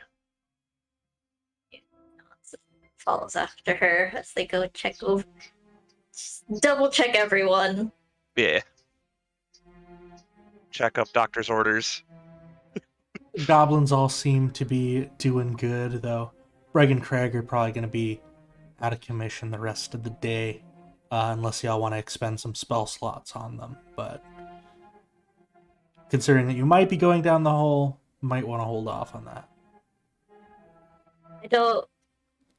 That is the question that we must ask the party. Are we going to immediately go down the hole, or are we going to take at least most of the day to gather ourselves? Well, the more time we spend up here, the more time they down there have preparing as well. Mm-hmm. Yeah. Should we maybe send like a little scouting party to see what's up ahead while the rest of us kind of take some more time? With how our fighting's been going between everyone, I don't think splitting the party would be the best option. Sadly, because I don't have the supplies for Peaches, we can't use Peaches as a scout either.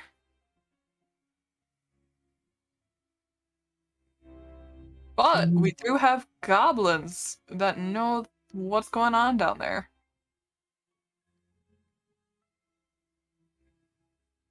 Am I hearing interrogation time? There is a chance that the living goblins also know something. That are or not the living Hey. goblins, the friendly goblins know something. Yeah. We have goblins. Plural. Multiple. Here, we speak to the nicer ones first to get a grip as to what's gonna be down there. Like how deep it is for one. How much rope we need. Yeah, true. We can't just jump in there. Mm-hmm. I can toss you down. No! No. Whee! I can carry you down. We all know how that goes. Also, no, you dropped me back into the spikes last time. Ina, if you're gonna jump this time, just do a flip. Do a flip. Do a barrel roll. I would prefer if none of us jumped in there blindly. Throw a body. We have a couple of those. Disrespect someone's body. I mean, they just respected us. And Ina just points to the one that shot him dead.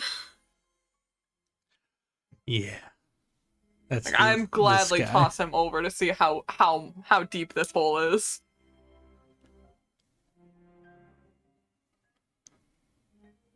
Why don't we try a rock first? I mean, they are like rocks. Their skulls are like rocks. Yeah. Not only that, but they would have enough weight to see if there's a trap off down there. I mean, we have all this equipment in this room and debris. We could probably just throw that. Yeah. Not everyone deserves a good burial, guys. Sometimes we just need some cushion down below. Oh my god. Oh my god. You might think that Yeah. Balthazar does not. I, the player, It think that. is a holy burial, though. It's a very Yeah. holy burial. You're throwing them down a How hole. dare you? How dare you? No. Yeah. I mean, there's just no point. We won't be able to fill it in, but they are going down a hole. Yeah. What is a grave but just a big hole anyway? How chicka bow wow? What? Oh my I don't god. That was a stretch. A little bit. Leave me alone. I'm tired. Yeah, y'all could try and throw something down the hole too if you like. Could talk to the goblins. Tell me where you want to go.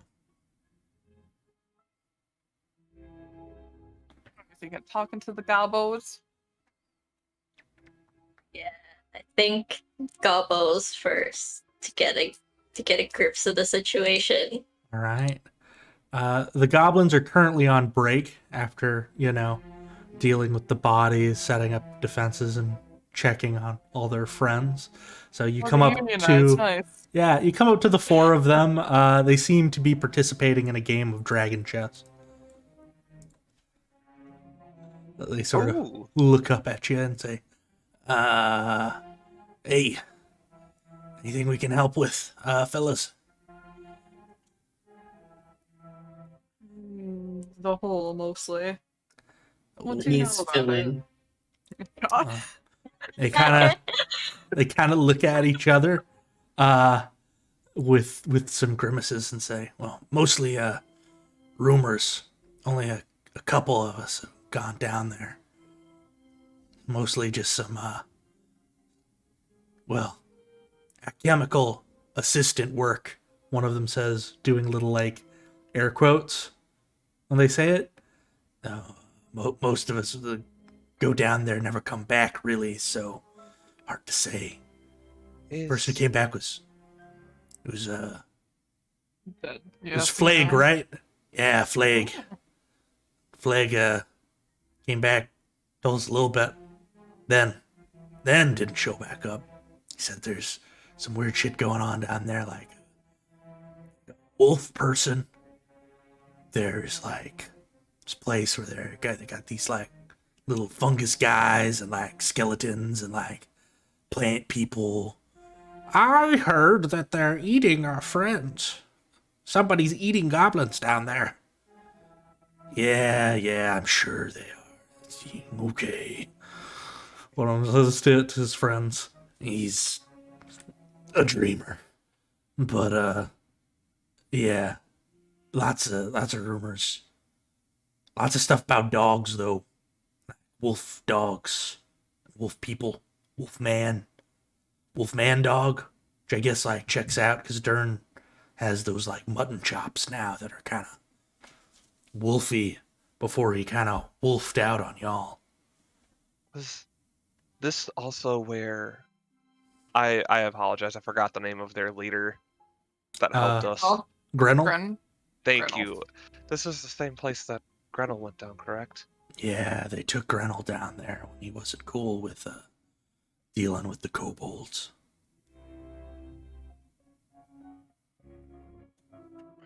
So whatever happened to him down there, it happened to him first. Then they did it to Dern, but Dern turned out better, I guess. I removed what was done to Grenell, and it was just a disgusting hack job, really.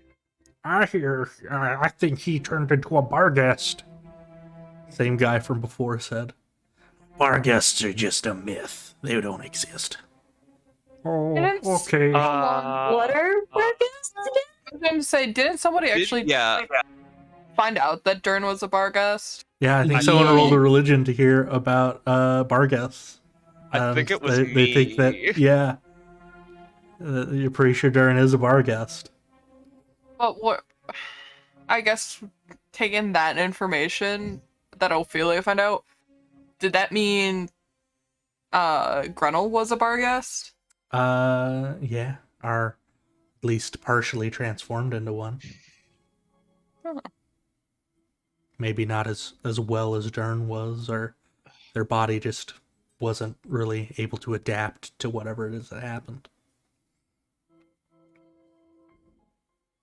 The Barghest is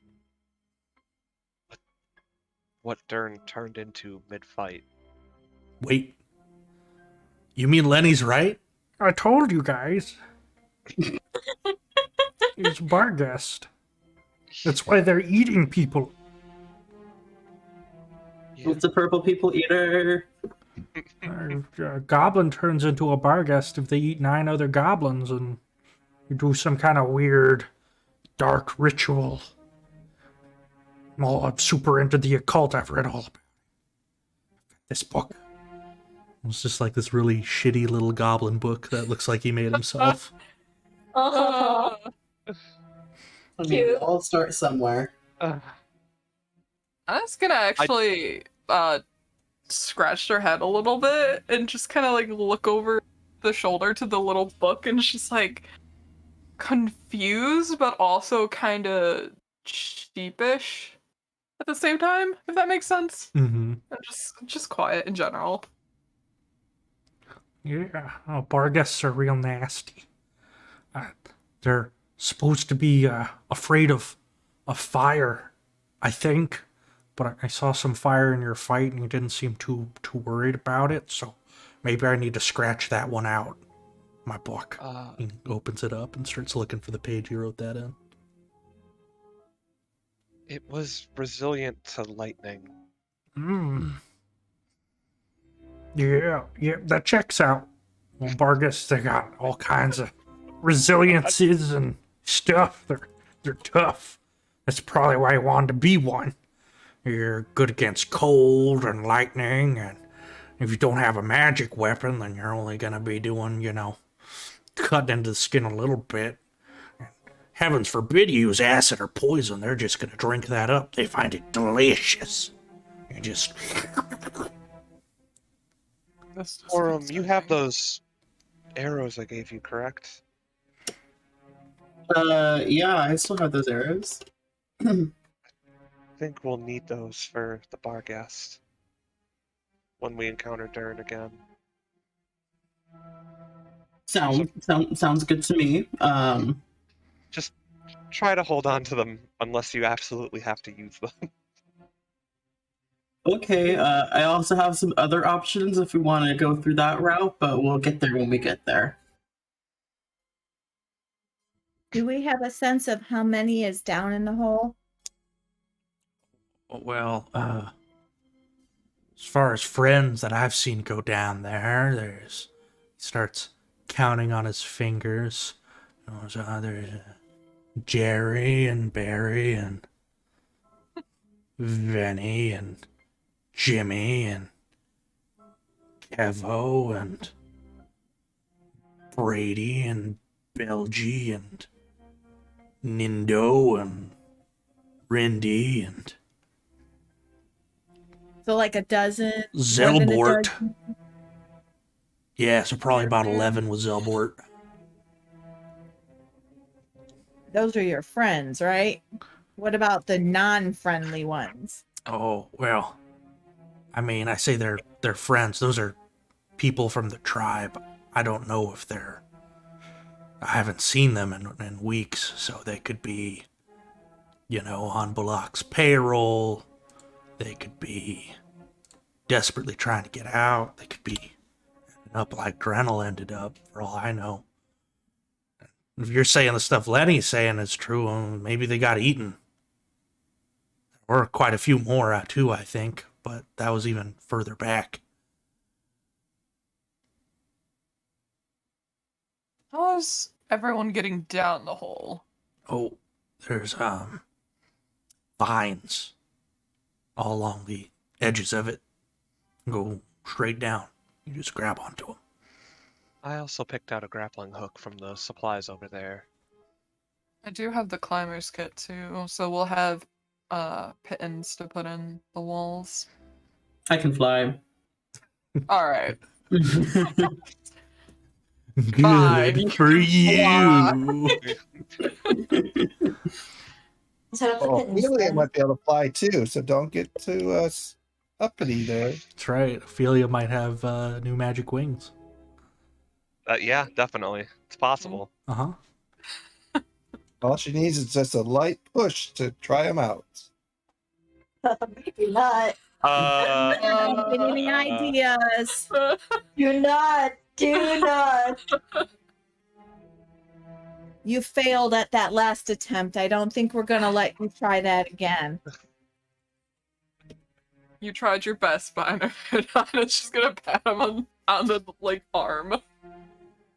Kind of shrug his shoulders, flap his ears. I tried. Kinda looks like he's barely a sixth of your weight. I'm Is pretty. your aim just off? Did I piss you off, Biner? Ina's just gonna rearrange their face real quick to make it look really small, innocent, childlike, big eyes. You know, the halfling special. No, what I think happened was when I picked you up and went to toss you, I got a tickle in my nose, and I got a sneeze was about to come, and I kind of lost concentration and didn't throw you as hard as I should have. I'm sorry. As long as it wasn't on purpose. Oh no. As Penny told me, we're all a tribe now, so I'm not supposed to kill my tribe members. That's right. So you would have killed Ina if we weren't tribe members, is what I'm getting. We'll never know. Um, Pork's just gonna get a little closer to Ina. I do have my own tribe. So this is on par with how I'm treating you too. So down the hole we go, right? Oh. Basilisk to G7. They're going right back to their chess game now that they're done. yeah, I'm definitely getting into their chess game. I love Dragon Chess. Oh, hell yeah. I love Dragon Tales. Allow me to describe Dragon Chess to you. Because it's kind of like 3D chess. There's 3 different boards. There's one board that represents the terrestrial plane, which is kind of like normal chess. there is a airborne board that represents the sky. It's got like griffins and sylphs and dragons on it. And then there is an underground board that sort of represents, well, the underground, and it's got basilisks, elementals, and dwarves. They're only using 2 of the boards right now. So when you join in, they're like, oh, we'll need to get somebody else in. So that way you have someone to play against. They're gonna go shake one of their groaning friends awake, so that way y'all can play together. Just like bleeding out a little bit, holding his bandages together. He's like, yeah, sure, I'll play. But yeah, which field do you take, Ophelia? We'll do the terrestrial. Excellent. Yeah, you'll be smack dab in the middle. I won't go through the entire mechanics of an entire game just because you're the only one participating at the moment, and that might make things slow. But do you have proficiency in Dragon Chess? I do, because I have my own Dragon Chess set. Excellent. So with your proficiency in Dragon Chess, you won't have disadvantage. And you have a choice. You can roll Deception to try and trick your opponents. You can roll Insight to try and, figure your opponents out a little bit. Or you can roll Intelligence plus Proficiency using your Dragon Chess tools proficiency. The choice is yours. I'll do Insight. All right, give it a roll. Very nice. Very nice. Yeah. You kind of wipe the floor with them. You can tell they're very casual players who also don't really get the rules. There's a lot of them being like, "Wait, you can do that? What? I would. This piece moves that way? The pawn can go diagonal?" I'm sorry, and I'd pull out my my custom Dragon Chess set that I carry with Custom set. me. Sounds like something else for Penny to steal. Sounds like we got a hustler. I know. They all start looking at each other, and one of them just goes, "You gotta tell us, gotta teach us how to play after all of this is done. You're really good." Yeah, no, I'd love to. I love Dragon Chess. I always thought that the rule that the queen could make as many moves in a single turn as she wanted was stupid. So fun fact, that is a rule that my brother thought existed when we were kids. Oh boy. And I was like, that's dumb. Oh. No. But anyway. Whoever told you that was lying to you. I hope you didn't lose coin over it. Oh, we don't bet for coin, really. We just kind of play for the love of the game. Good. But yes. Are we heading down? Yeah, I'm sorry. Not a lot of people play Dragon Chess, and it's Perhaps just you can teach us. Good. Uh, You deserve a break, Ophelia. You don't have to apologize for finding some joy. Thanks. And yes, I'd gladly teach anyone. Thanks. Could you redo my bandages before you go? I think my liver fell out. oh my Uh-oh. god.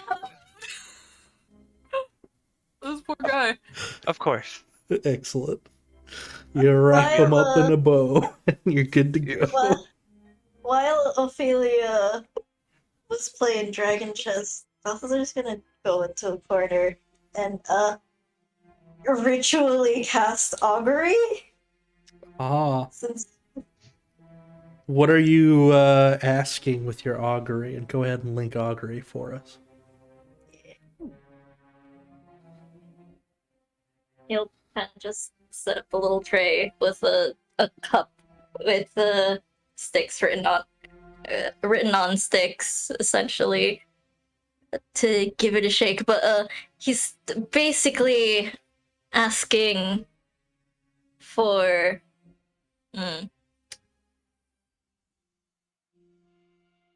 Let's see.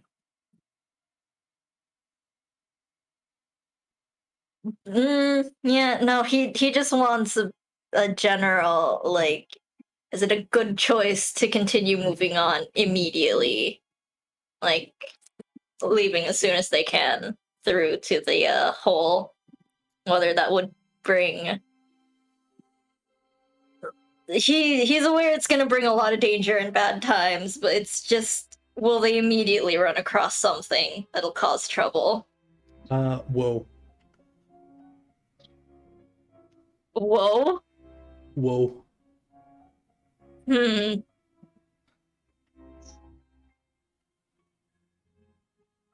Balthazar. So the question is, will you immediately run into danger? Yeah. Yes. Yeah. So, pretty sure "whoa" is the right thing for that.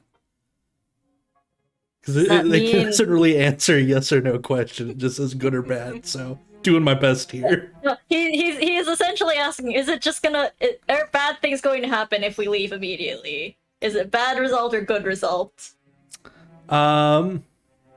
Yeah, I mean, the question is that, then it would actually probably be wheel and woe. Ooh. He looks at the answers he's gotten from the sticks, sighs before collecting them and dropping them back into their little container and putting it back into his bag. Step with caution, then, of course. Before looking to the rest, ready to go. I can offer a little homebrew that I like to do, which is Ooh. you can roll an insight if you want to try and get a better idea of what the divination is trying to tell you. Alright, I'll give it a go. Gotta remember I have an inspiration, but yeah. Insight. 11. Yeah, it's hard to tell too much. Just based off that. He will simply sigh and look to the rest of the party and see if they're ready to head off. I'm ready when you are. Did anybody need to grab anything from the pile or anything left? I'm good. I've grabbed everything I need. Bye. Porum, as you pointed out, you have wings and can fly. Ina's gonna pull forth the climber's kit and hand it to him. It's just like, for the pittance, so it's easier for the rest of us to get down without having to rely on the vines. Okay. Remember to hold on to that torch we picked up too. Who has the torch? I think Penny does. Penny or Biner? Binor. I carry it in my trunk when we're moving around. It doesn't go out, so it's quite No, it useful. never goes out. It's got a nice died green for light. it, but Yeah. Otherwise, I can cast light on you if you'd wish, but I figure we have the torch. the torch is good. If anything, I can always turn on the bullseye lantern as well. All right. Who would like to enter the room first? I guess I will, to get the climbing stuff set up. All right. So, you enter the room first. A circular shaft pierces the floor of this 40-foot diameter domed chamber. Dim violet light shines out of the shaft, revealing these sort of sickly white and gray vines that coat its walls. The light is supplemented by 4 wall torches that have since gone out, because it's been, a little while since anyone has been in here, set equidistant around the periphery of the chamber. A crudely fashioned stone throne sits against the curve of the northwestern wall, as well as a large iron chest that seems to serve as the throne's footstool. There's a pot next to the throne in which a strange sapling grows. It seems to be made out of twisting vines and has a vaguely humanoid shape.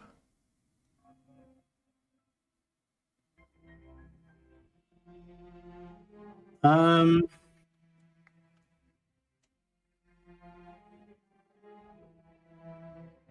want to go investigate the plant. Right? Gonna fly up to it? Yeah, I'll fly up to it. I'll keep some distance though. All right, move your token where you'd like to be. Where's the plant in the room based on the map? It's right next to the throne, so it's like right there. Oh, okay. Gotcha. I'll go like right there. All right, excellent. And as you fly towards the plant, the plant reaches out to grab you and luckily misses. And it's around this time that we're probably going to do a little bit of combat. As its vines fly out towards you.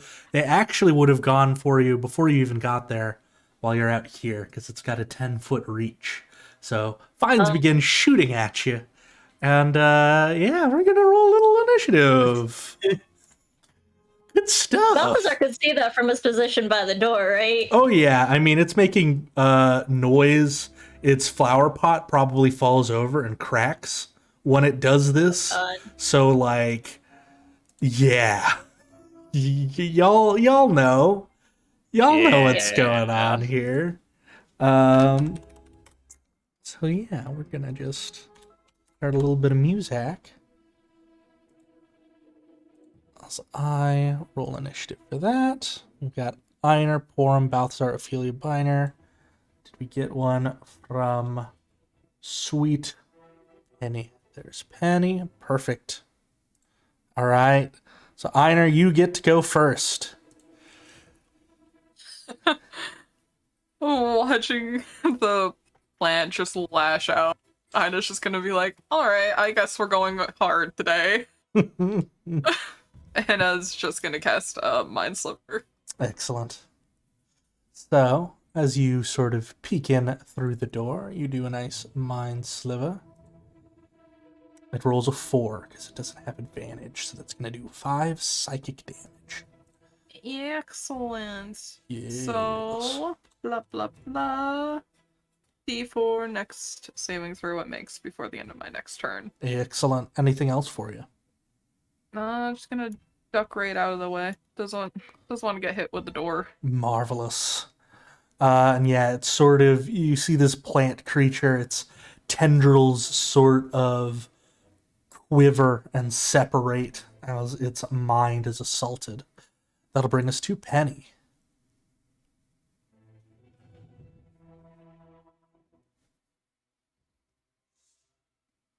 Jennifer? Is the door open or closed? Sorry. The door is open. All right, so can I just move to the door and then aim with my short bow at the plant? Yes, you and shoot at can. it? Okay. Excellent. That's a hit.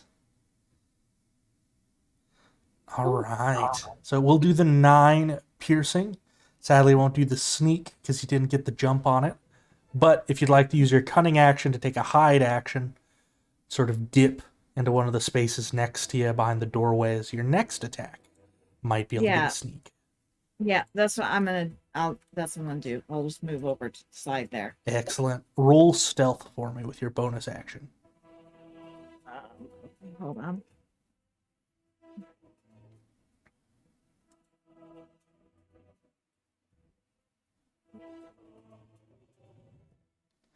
Excellent. Yeah, you're pretty confident in your ability to sort of shoot and then hide into the cover. That'll bring us to Porum. As this arrow flies into it as its body writhes, sort of gets stuck amongst its vines, the tip poking out the other side. Porum's going to move back about 5 feet. Oh, All right. That will proc an opportunity attack because it has 10 feet of reach. Okay, that's what I was thinking. Oh boy. No! So that's going to boy. do 13 points of damage, and you are restrained by it. Oh, fun. Okay. God damn it. Never mind. There goes my plan. You said 13 points of damage? Yes. So while restrained, you can still make attacks. You just have disadvantage on your attacks. And I'll say you can reach its arms, even if you're not using a weapon, just because it is restraining you with its body. And that logically makes sense to me. So you can make an attack at disadvantage if you like. If I make an attack with my bow, because my bow is a weapon I have out right now, is that like double disadvantage because I'm so close to it? It would just... There's no such thing as double disadvantage. Okay. Just disadvantage. You know what? I'm gonna try it. I Okay. think now is the best time, a better time than any to try this out. I don't know how to get this onto the chat though. But I'm gonna try an arcane shot. All right. I don't know how to get this to chat. Let me see. Oh, there it goes. Okay, cool. Oh, that's a big text. Yeah. it's a big Bacon. one. All right. Oh, So, oh my what God. type of arrow are we Keeps using? going. I might separate these into separate abilities to make it easier for us in the future. Yeah, I'll do that in the future. I'm going to try a beguiling arrow. Beguiling. It's in the middle. Yeah. Enchantment magic. Creature hit by the arrow takes an extra 2d6 damage. All right, so go ahead and make your shot to see if it hits. Okay, let's see. Come on. Come on. All right. That's a 20. 21 definitely hits. Cool. So that's 11 piercing. And I think Beguiling Arrow adds an extra 2d6. Yeah, so many tabs open. Hold back. How do you kill it? Because it had 12 HP. I'm just going to, like, as the creature's grabbing me, I'm going to try to, like, pull out an arrow from my quiver. And instead of shooting it, I'm going to try to just stab it right into the plant creature, since I'm so close. Excellent. You stab into its body, and it lets out this ghastly shriek as it begins withering away into, well, just sort of this pulpy, planty mush that seems inanimate on the ground. You've slain it, just in the nick of time, too, because on its turn, it was going to yeet you to the bottom of the hole. So, yeah, Oh, like, God. you felt it begin to, like, lift you up and was getting ready to launch you, but you managed to stab your arrow into it just before it managed to do that. And you are now free once again. As Urki runs up and says, "Oh, nobody told me we were going. Is everything okay?" Fine. I think Balthazar's running in to check over for him. It would have been nice if they warned us about this. I mean, it's possible they didn't know. Goblins are allowed Yeah. to go up and down. They also said plant people. They did say plant people. Plant people. Plant people. People. Alright. Can I do Well- a nature check on it? Yes, you can. All right.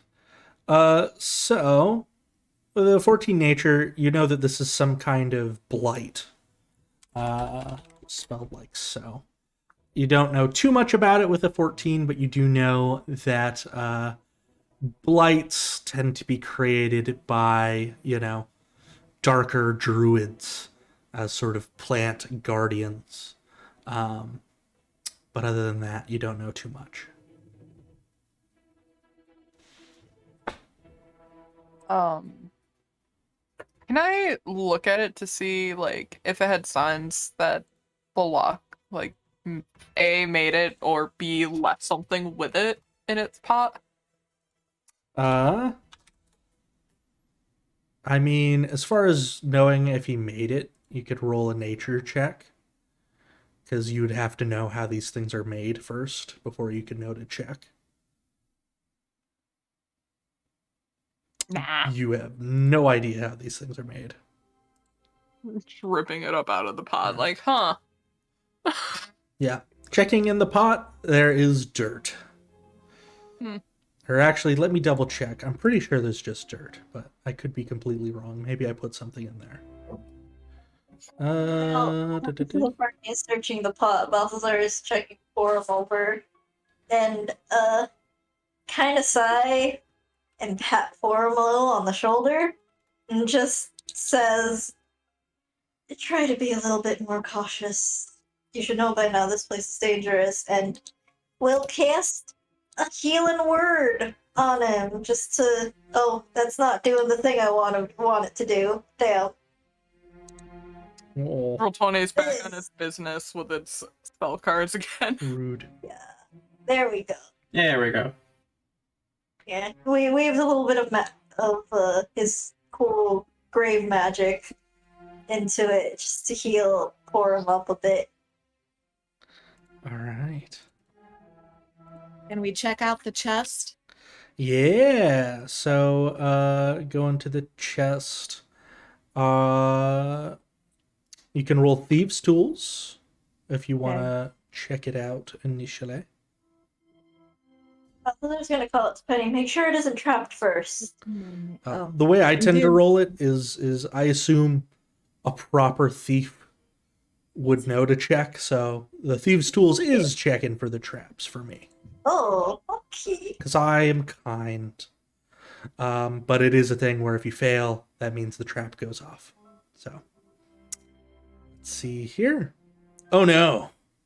Did I fail? No! Yeah, so Penny, as you're trying to check it for traps, a little thing happens, which is that a needle shoots out from the chest's lock, the little hole, and it jabs you. And I need you to make me a Constitution saving throw and take 1 point of piercing damage.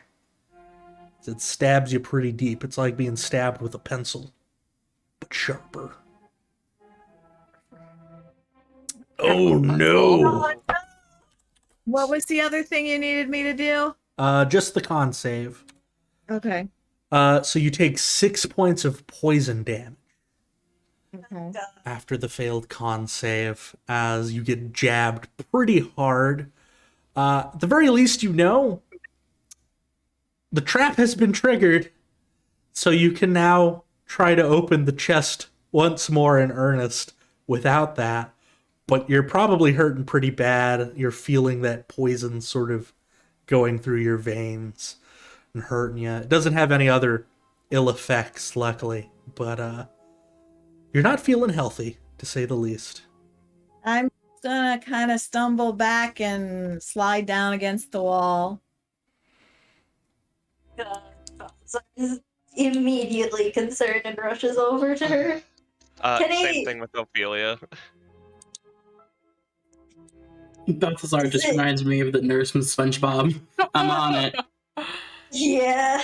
Well, I feel like the nurse from SpongeBob would be Ophelia, not Balthazar. But can you tell what kind of poison it is? Or is it just You can roll a medicine check. not so good with those, but I'll give it a try. Alright.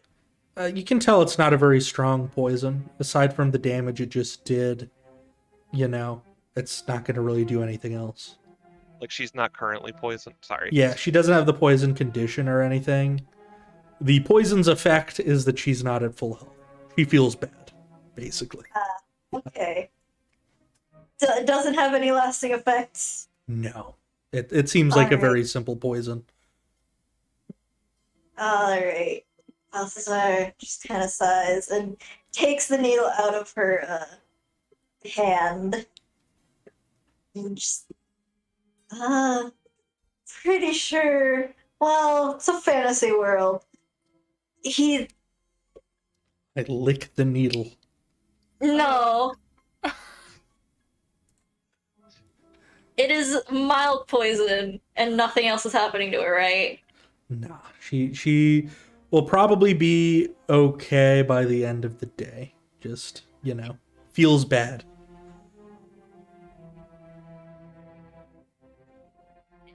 That didn't feel so good.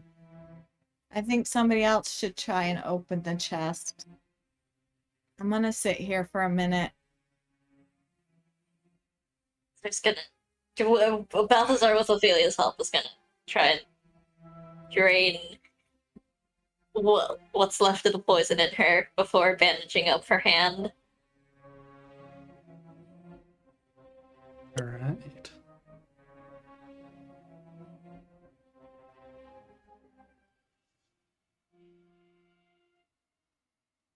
Porum's gonna go over and try to open the chest now that it's been disabled. Ina's gonna throw the pot down the hole. You can throw the pot down the hole. Porum, do you have Thieves' Tools proficiency? I don't. All right. Roll me a sleight of hand at disadvantage. Yay, disadvantage! Got it. Hey! Okay. Secondary needle comes out. No, you're not able to get it to open. You're Jimmy in the Force lock. it open. Oh, never mind. You answered my question. Well, I mean, yeah, if you want to try to force it open, you could. Just keep in mind, if there's something inside breakable, you might break it. I'll let someone else do it. Okay. Minor, you want to try to open that chest? Sure, I can try. Everyone just picking up the thieves' tools and giving it their best shot. Today's the day to learn to be a Yeah. thief. Sleight of hand at This is the way. disadvantage it, if you like. I'm like the worst person actually to try this, but It's a stubborn lock. And you're surprisingly doing a little bit better than Porum did, but you got those big elephant fingers. I'll try. Yeah. I will say, You need if to try. anyone rolls a 1, you accidentally drop the chest down the hole. I'll try anyway. Let's go. I love just passing it around. Fucking lock. Let's try it again. Can I try it again? You could. Urki was just are- about to offer to try. Are You you? can try. Are We're you physically feeling- panning Penny. Yeah. What was Ophelia's hand? I was just gonna tell Penny not to exert herself. Okay. Before Urki tries, Einar, you threw a pot down there. Roll Yep. me a perception. Where's my perception? Ooh, 15. E. After the crack, you very faintly hear a.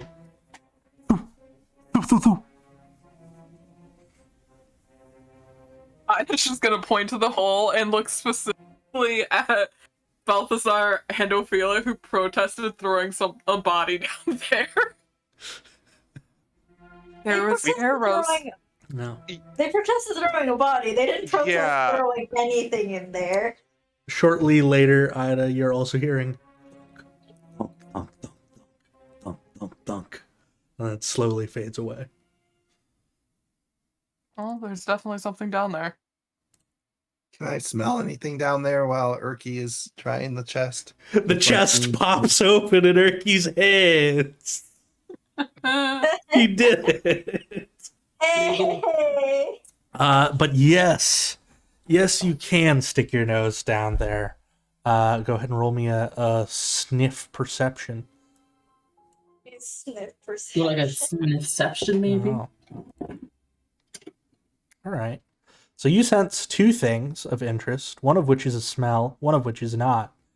As far as what you smell down there, it smells like old, rotting vines and fungus and plants and dirt and very faintly the scent of death. The other thing that you notice with your very sensitive trunk, because you're kind of sticking it over the edge, is some of the vines are occasionally touching it.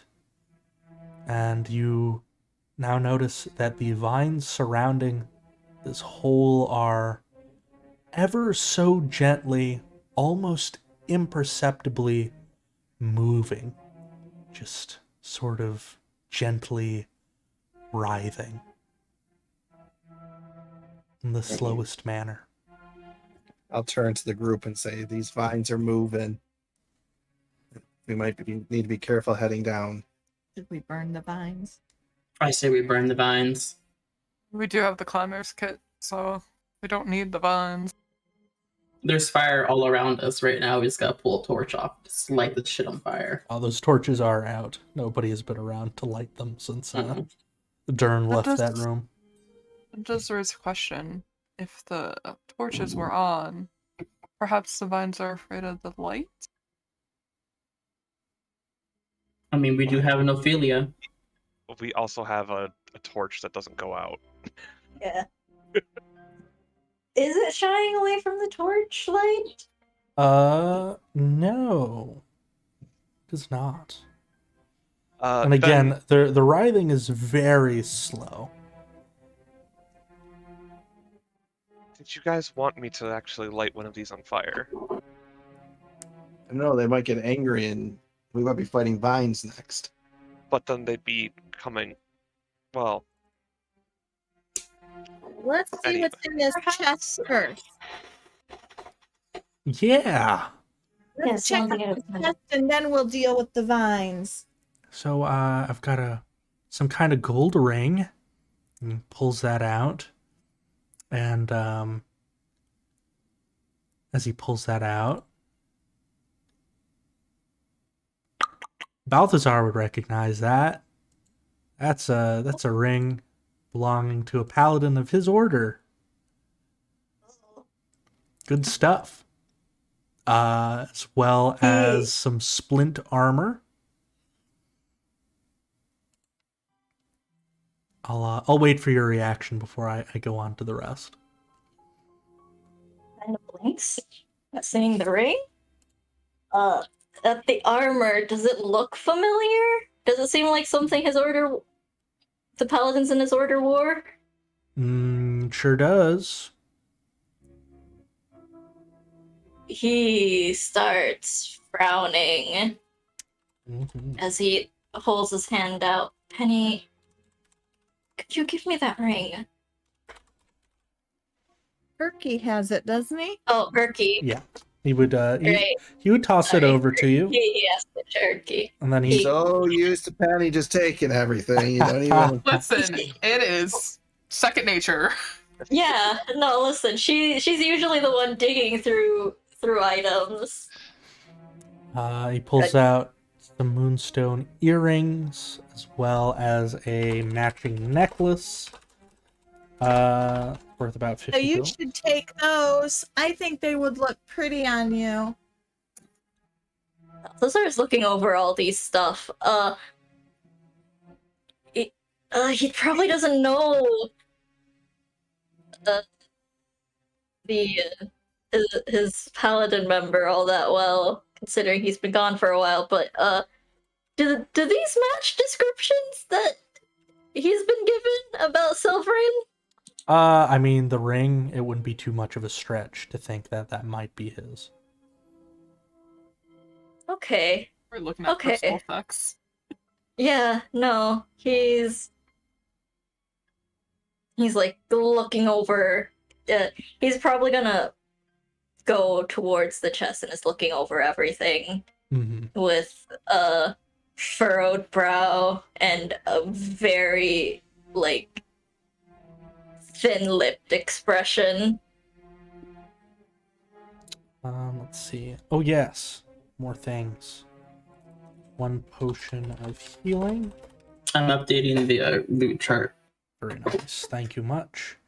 And 2 vials of antitoxin.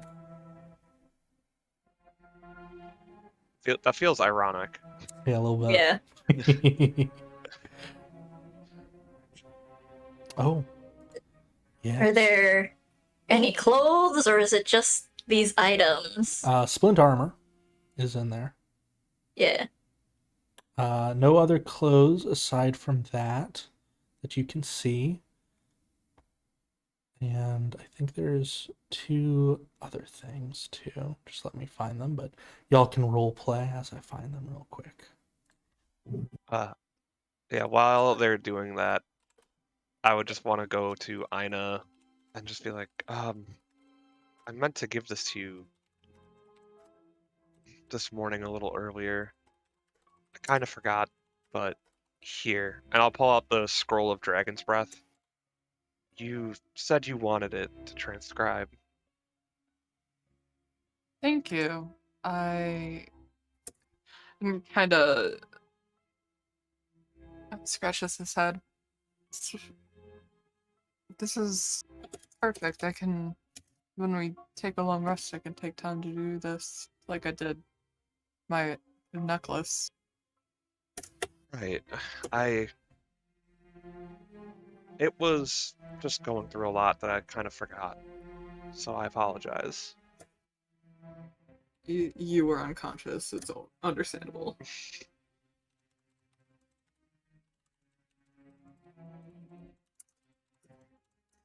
You want to find more things to throw down the hole? Sounds like fun. Liner, we might need your strength. So yeah. Both of us are weak. In addition, there's also a jar with a purple firefly in it, which you get the feeling you could use as a scroll of fairy fire, and then a hair feather that is a red eagle. You can activate that as a scroll of expeditious retreat. Who has the earrings? It's probably still in the chest. Yeah. Okay, I'm just gonna say Erky has all these items right now then. Sounds good. Erky, Maybe I Erky think is the Balthazar's bank. gonna. But Erky has them for the time being, but Balthazar's gonna insist on keeping them. He's looking Yeah. through all the items. And afterwards, he just quickly shuts the chest and looks it over with a dark expression. Why is this all here? He's... God. His brain is just going a mile a minute. We got a glance at the plant creature, right? Yes. It had a humanoid form. It did have a humanoid form. It doesn't look too fucked up, right? It's still just... Got some arrows in it. But yeah. Balthazar's gonna give the plant a look over. All right. Like, trying to discern features. Would you like to roll a medicine and try like some kind of autopsy on it? He's not gonna try... Well... It's covered in... Is it covered in plant fibers? It is. Its skin is sort of twisted vines, almost like the sinews of muscle. He's not gonna do an autopsy. It's just he's trying to look for like any identifying facial features or Gotcha. something of the sort. He's probably been given and only vaguely remembers. Yeah, on its face, you find twisting vines that kind of create spirals, almost like whirlpools, though they seem to enter black voids. There's no mouth.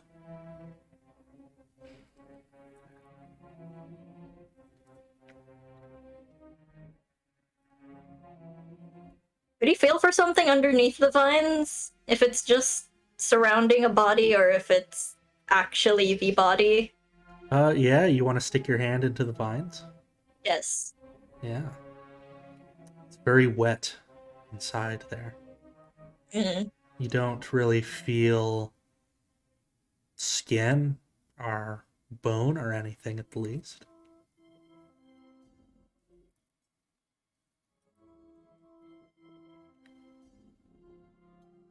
He pull his hand back and It wipe is it tinged on with his cloak. red.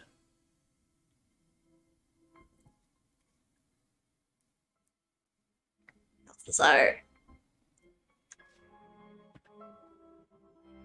clenches his hand into a fist and punches it onto the floor.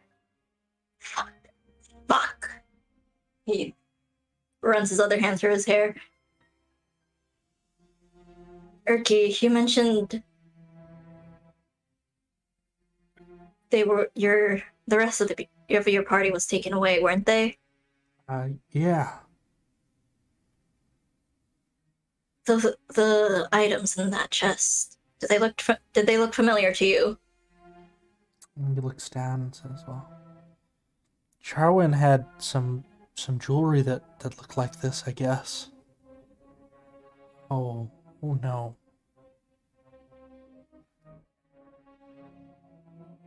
Oh. He gets a little quiet as he looks down into it.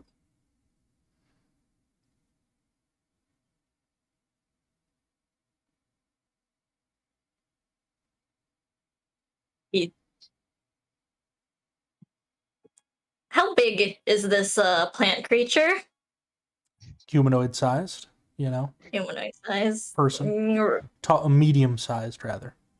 Yeah. How high? How tall?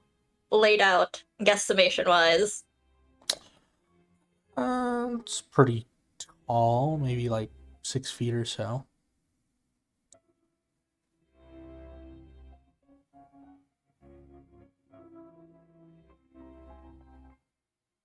Could you describe your party members for me? So yeah, he'll describe Silverain, who's a elvish fellow, dusk elf, you might say. He's you know, fairly tall, probably, you know, about maybe 6 something.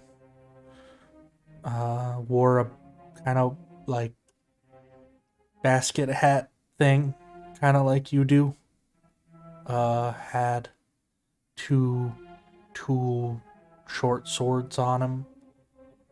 Jarwin was a little on the shorter side. I think she was 5'5" maybe. She was kind of like a sorceress type. Cast magic, stuff like that. She had jewelry, brownish hair. Silverain had kind of silvery white hair.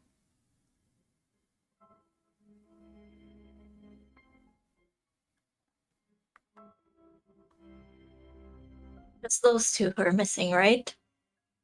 Yeah. As far as you know? Only other one we already buried.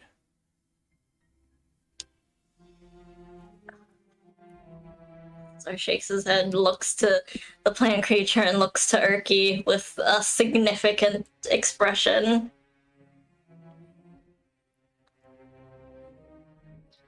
Yeah. Should probably get down there and make sure they're okay.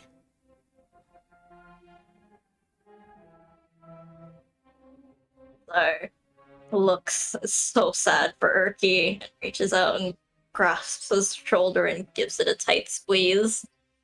But he, you know, doesn't shy away from it, but he's just kind of looking into the hole. Concerned, to say the least. to be. Balthazar has a few ideas, but he's going to look at the chest and move it against the wall as much as a straight chest can be in a rounded room. Mm-hmm. And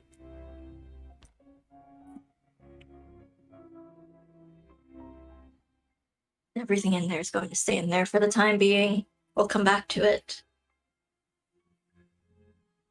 But he will take out the at least for the items of sentimental or like great worth, that doesn't seem like it'd be too useful at the time being. So the earrings, necklace, possibly the armor, since I assume none of us can wear it, and the gold and the gems, that's staying in there, but he's taking with him the potion, the antitoxin, and then the two and then the fairy fire and expeditious retreat items. Yes. Okay.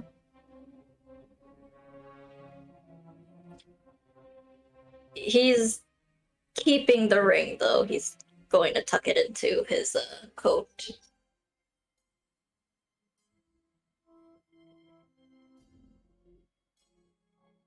Ophelia, could you...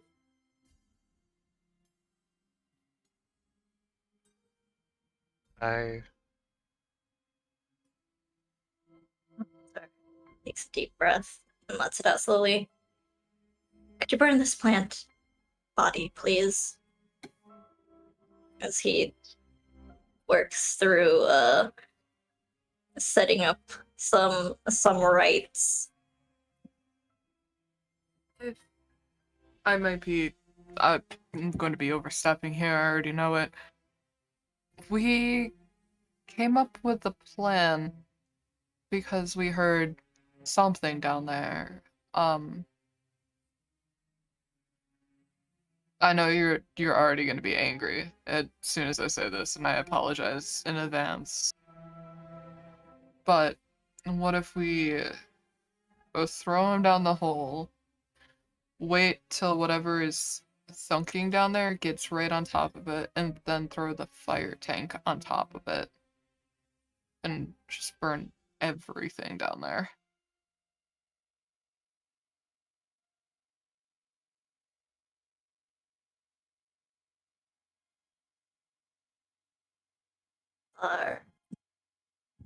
Purses his lip and stares at the plant creature and looks to Erky, who seems... How is Erky looking? How bad off is this poor no man? He seems very concerned. Maybe not paying too much attention, just sort of looking into the hole.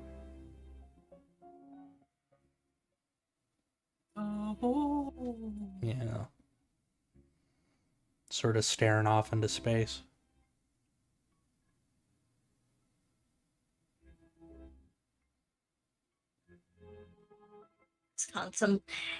He hears what Aina has offered, and he looks frustrated, but he also looks like he's thinking on it.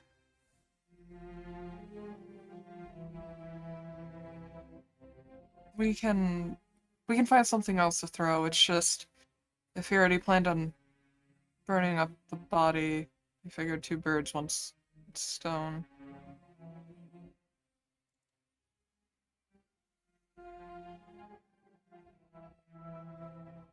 I am unsure about letting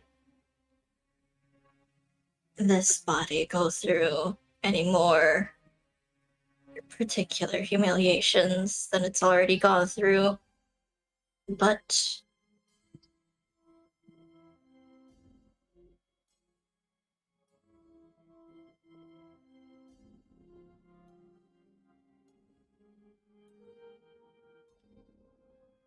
he frowns, and after wiping off the red substance from his hand, from the hand that he'd stuck into the plant creature, He finishes the rites and stands up and brushes the dirt off his coat.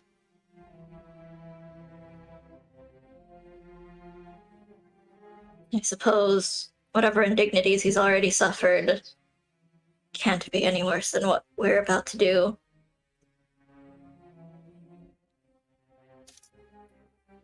Are you sure?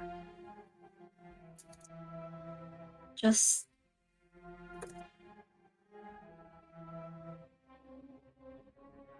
don't simply, just don't blithely toss his body as if it's simply nothing. Of course. He, he's gonna put a hand onto the plant's head for one last time and mumbles to himself in Celestial. I'm sorry, it was too late.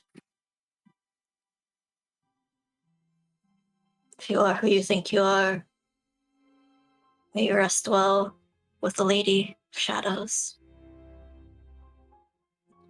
We should take your soul and give you the rest you deserve. And then he stands back up, looks to Aina, and Balthazar's gonna be the one to toss the body. He's picking it up, princess style. Ino's gonna hold out his hands to wait and turn to Ophelia. You have light cantrip, correct? I do. Can you cast it on the body so we have a clear visual, so we don't fuck this up? I can do it myself. It's fine. Are you sure? You have the means. And since the body's already in his hands, he just adjusts it a little, puts a hand onto the chest area and casts a light there. All right. Needly into the hole it goes. Does somebody want to fetch the tank? I can. Oh, I can- thought I grabbed it when I was with Oh. when you guys were I was talking gonna to say, Plan. ooh, somebody had it. Oh, okay. Somebody I got didn't. the tank. All right. Right. You drop the body then, and you watch it sort of descend, the light getting just a bit more faint as it falls and hits the ground with a crack.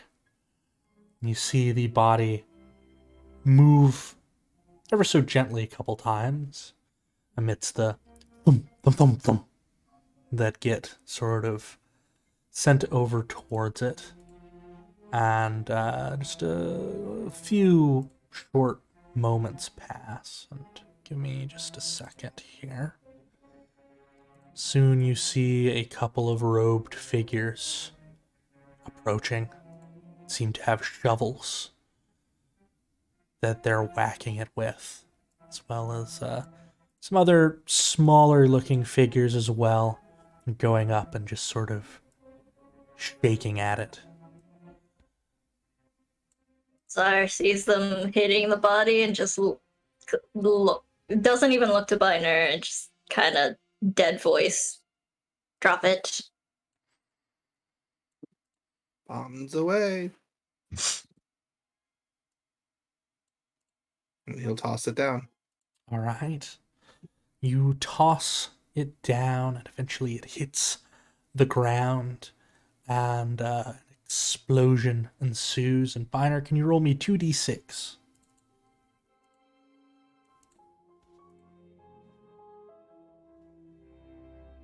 Eight. That is a very good number to roll for this particular instance. Give me just a quick moment.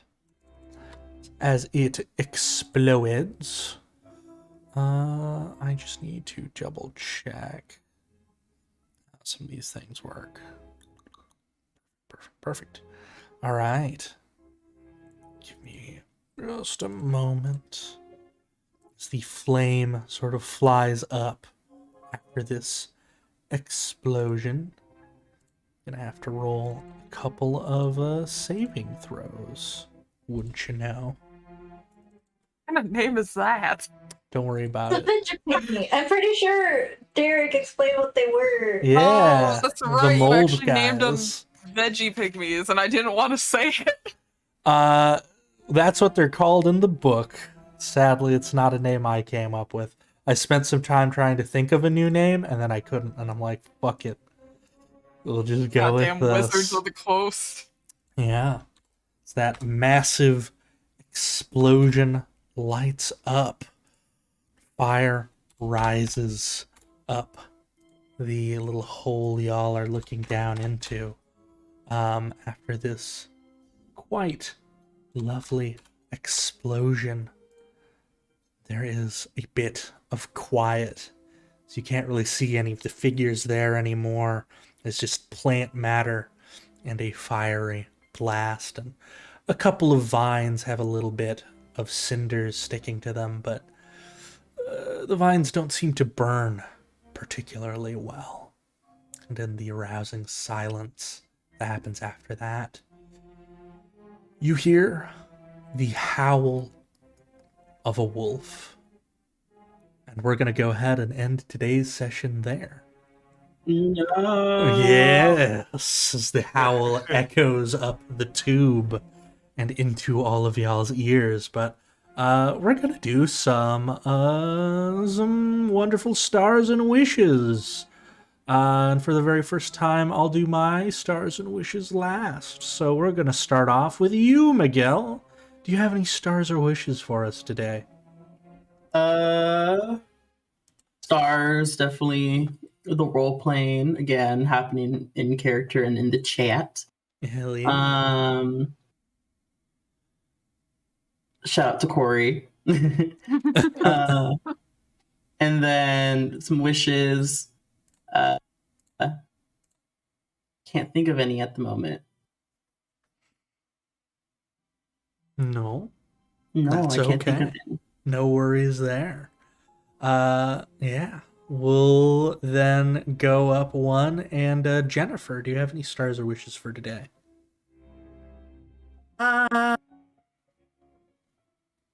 Stars, just the dream, the role playing. Wishes. I just wish to get out of this damn citadel sometime soon. I just wish It's gonna to see be a Daddy Strahd. while. At this point, Penny's missing her green grass and trees and nature. Mhm. Absolutely. We just want to see Aw. Daddy Strahd. You'll get there. Give us Vampire Daddy. You'll get there, I promise. I'm super happy to hear you liked the dream, though. Yes, I did. Thank you. Yeah. That'll bring us up to RJ. RJ, do you have any stars or wishes? My stars for today were used car salesman Jin. I thought he Yes. was great. Glad you liked him. And I just like everyone coming together and like planning and like having a little talk. That was nice. Absolutely. My wish is to get down the hole next week after we just bombed it. Yes. The only reason you're not doing that right now is because it's probably going to be a pretty long encounter when you'll get down there, so I figure we'll save that for next time. But, yeah. That'll bring us up to Chris. Chris, do you have any stars or wishes for today? So a couple. I mean, people obviously said the role playing, but the way you described the dream, I thought was really good, Derek. You do a really good job of setting the stage like that. So I thought that was really good. Thank you. And then I think we're gonna have a talk with Ophelia and Balthazar, because those two of them, man, their minds just go in the gutter every time that It's not something. I mean, she just honestly just talks about blowing the whistle that she Not just had, a and you whistle, guys a immediately man's whistle. It was she specifically said a man's whistle and it's coming something. And she was given a gift. There is only so many things. Uh-huh. You go to the worst one and think poor Penny here is some I don't know. Oh, but so you're the only one that gets to talk suggestive. Yes, see. Uh-huh. We Oh, don't Lord. think badly of Penny. We're concerned that someone's taking advantage of her. no, that was Oh, Lord. pretty hilarious. We were cracking up here pretty good. We had tears in our eyes. Oh, Um, I literally Glad. was 5 seconds from taking a drink when that Oh, happened. man. The minute Penny said, "I blew a man's whistle last night." Like, oh, Yeah, no, it was like, oh no. oh, yeah. Out of character. Out of character, we knew exactly what was going Oh, on. In absolutely. character. Yes. Who so would be the Who? question? getting more and more of everyone's backstory, is great. So, Yeah. wishes just as I said before, just get down the hole and clean up that room or rooms, whatever's down there. Absolutely. All right. That'll bring us up to Cosmic. Cosmic, do you have any stars or wishes? Oh man. Same as everyone has mentioned before, the RP has been fantastic. God.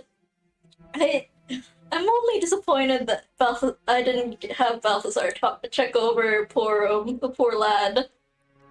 It's okay. I'm sure there'll be more trauma for you to help with later. I mean, Balthazar's going through his own shit at the moment with the discovery in the chest, and I want to ask if what he thinks the plant thing is right, because I feel like it is, and it's just It'll be fine. Whatever it is, it's fine. Don't worry I don't about think it. it is. But yeah, no, the gradual reveal of what's in the chest, and it's just, oh man, the slower my play of Balthazar's slow realization of what the fuck they poor was just fighting is exciting and terrifying all at once. Absolutely. Bullock is a dead man, that's for sure. I need him alive. He Someone's gotta hold dances. Balthazar back then. Well, listen, we'll just bring him back. We'll kill him and we'll bring him back, and then, it'll be fine. Yeah. Listen, Ina, just make a deal with some outer entity. It's fine. It worked Yeah. out for Ophelia, right? Exactly. I'm sure He nothing of only needs consequence. it for my tribe. Everything will be fine. Oh, But as for wishes, I am certainly looking forward to discovering what the fuck is up inside the second floor. Absolutely. Absolutely. I'm very excited for y'all to get down there. And that'll bring us to Corey. Do you have any stars or wishes? Yet again, stars is what everybody said. The RP was super great. My favorites was reading through the Poor and Penny stuff while I Yeah, was that was talking sweet. about other things. And then, oh my god, yeah, like I said, Penny's dream was great. And then, I also liked our planning. For once, instead of just like jumping down the hole. Yeah, wishes. I don't have anything else. Oh yeah, also I do want to dig into Balthazar stuff. So Everyone's been sharing their backstory. I figured I was at a point where I can't not talk about it. Yeah. So, but yeah, for wishes, it's just let's get down the hole. Let's. Yeah. As for my stars and wishes for today, I have to agree with you very much, Corey. My star for today was y'all are the first group who decided to be tactical with the hole. Oh my god. Most My people God. just kind of Oh climb God. down there and then chaos breaks out. You're kidding. Wow. I mean, they had tactics, but like using the drop Are you thing referring trap. to my poor other group? Yeah, maybe a little bit. Well, again, you got to remember, it took us like 15 minutes to figure out the plant was was something bad. If you don't forget. Yeah, y'all were So, staring at the plant for 15 minutes. It was pretty good. Yes, we had a member that just could not decide if she wanted to get closer or not to the plant, but she was really interested in the chest. So Yep. I think at that point we were just like, "This is get the hell out of this room." Yeah. Luke Goblin wins out every time. Yeah. I'm sad because I've never gotten to yeet someone down the hole yet. I thought I might have had it this time with Porum, but you killed it just in time. Back up. Can't they fly though? Well, so that's the thing, right? Porum doesn't have a hover speed, which means on its turn, if it throws them down the hole, they would have taken whatever that fall damage is. They would have been able to fly back up after, but they might not be conscious to do so. Jeez. Yeah. It's rough. But, you know, that's, as y'all have seen from last week, that's the type of game this be. But yeah, that's good stuff. And of course, if you're watching and you have stars and wishes, feel free to share. But we're just gonna talk for a little while. You know, hang out and chill and discuss what happened today. Cosmic's blowing up my DMs trying to get answers. I sent 2 DMs, well 3, but 2 DMs. Answer the question, Derek. Is it or is it not Silverin? I mean, who knows? We'll have to find out. Yeah, you can ask Balak, maybe. Well, I had the power to do so. I'd be grabbing you by the collar and shaking you. Stay tuned for next week's episode of Dragon Ball Z. That's I'll right. tell Dane on you. How dare you do this to me? Balthazar has experienced enough loss, thank you. Of Nurse Balthazar. Yeah, Nurse Dr. Balthazar. Ophelia. That's I'm right. on it. Oh, Listen, God. Balthazar is stressed, okay? He's a very stressed out nurse. Balthazar would look cute in a Nurse Joy costume. It's true. Oh, he Literally definitely... what I was thinking about. The man would pull it off very well. Now you're tempting me to draw it. That's the point. How dare you? Did we Yeah. ever find out how deep that hole was, though? Like, we threw so much Yeah, shit. I'd say looking down it now with the light spell that you did, it's about 80 feet deep, which is why I said Jesus. Porum might have been in a lot of trouble if they got thrown All of down them it. died outright. I Yeah. can technically firebolt anything that steps out into the hole. It's true. But I will don't have things to step go out down. now that you've exploded it? I don't know. That's just the question. Do people not step out and investigate explosions? Is that something that doesn't Like, what happen? the fuck was that? Yeah. I do got a spell that reaches 120 feet, I can shoot that far. Yeah. which would be Spell beneficial. is- My only spell for that is Guiding Bolt. Oh, which Crown of is- Madness. I do have exploding arrows. Ooh. Nice. Oh, yes. Connor, what are Yeah, you we're bringing gonna to the have to party? work on that big text block for Oh Porum. wait! If it's 80 feet down, I can definitely shoot with my light crossbow. Excellent. I have a means to fight. Oh yes. Oh, Mind Whip. Awesome. Wow. What's that? I've got like several spells I get chucked up there. Good stuff. Damn it, most of the spells I have are freaking 60 feet. Damn you. This was a good session though, Derek. It was mostly Yeah. RP, but it was fun. Absolutely. fun. Y'all did that good stuff. Hats on the back to everyone. Mm-hmm. Yeah. Balthazar and the rest of the party out here unlocking each other's backstory. Meanwhile, he's just like sitting on his, not letting anyone come close. Oh, don't worry. Dr. Ophelia's on the way. God. Yeah, I think the closest person who's gotten to take a peek is only Biner, and that's because Balthazar confessed that he's been mourning. Yes. But other than that, no one knows shit, No one knows. and I like it. anything.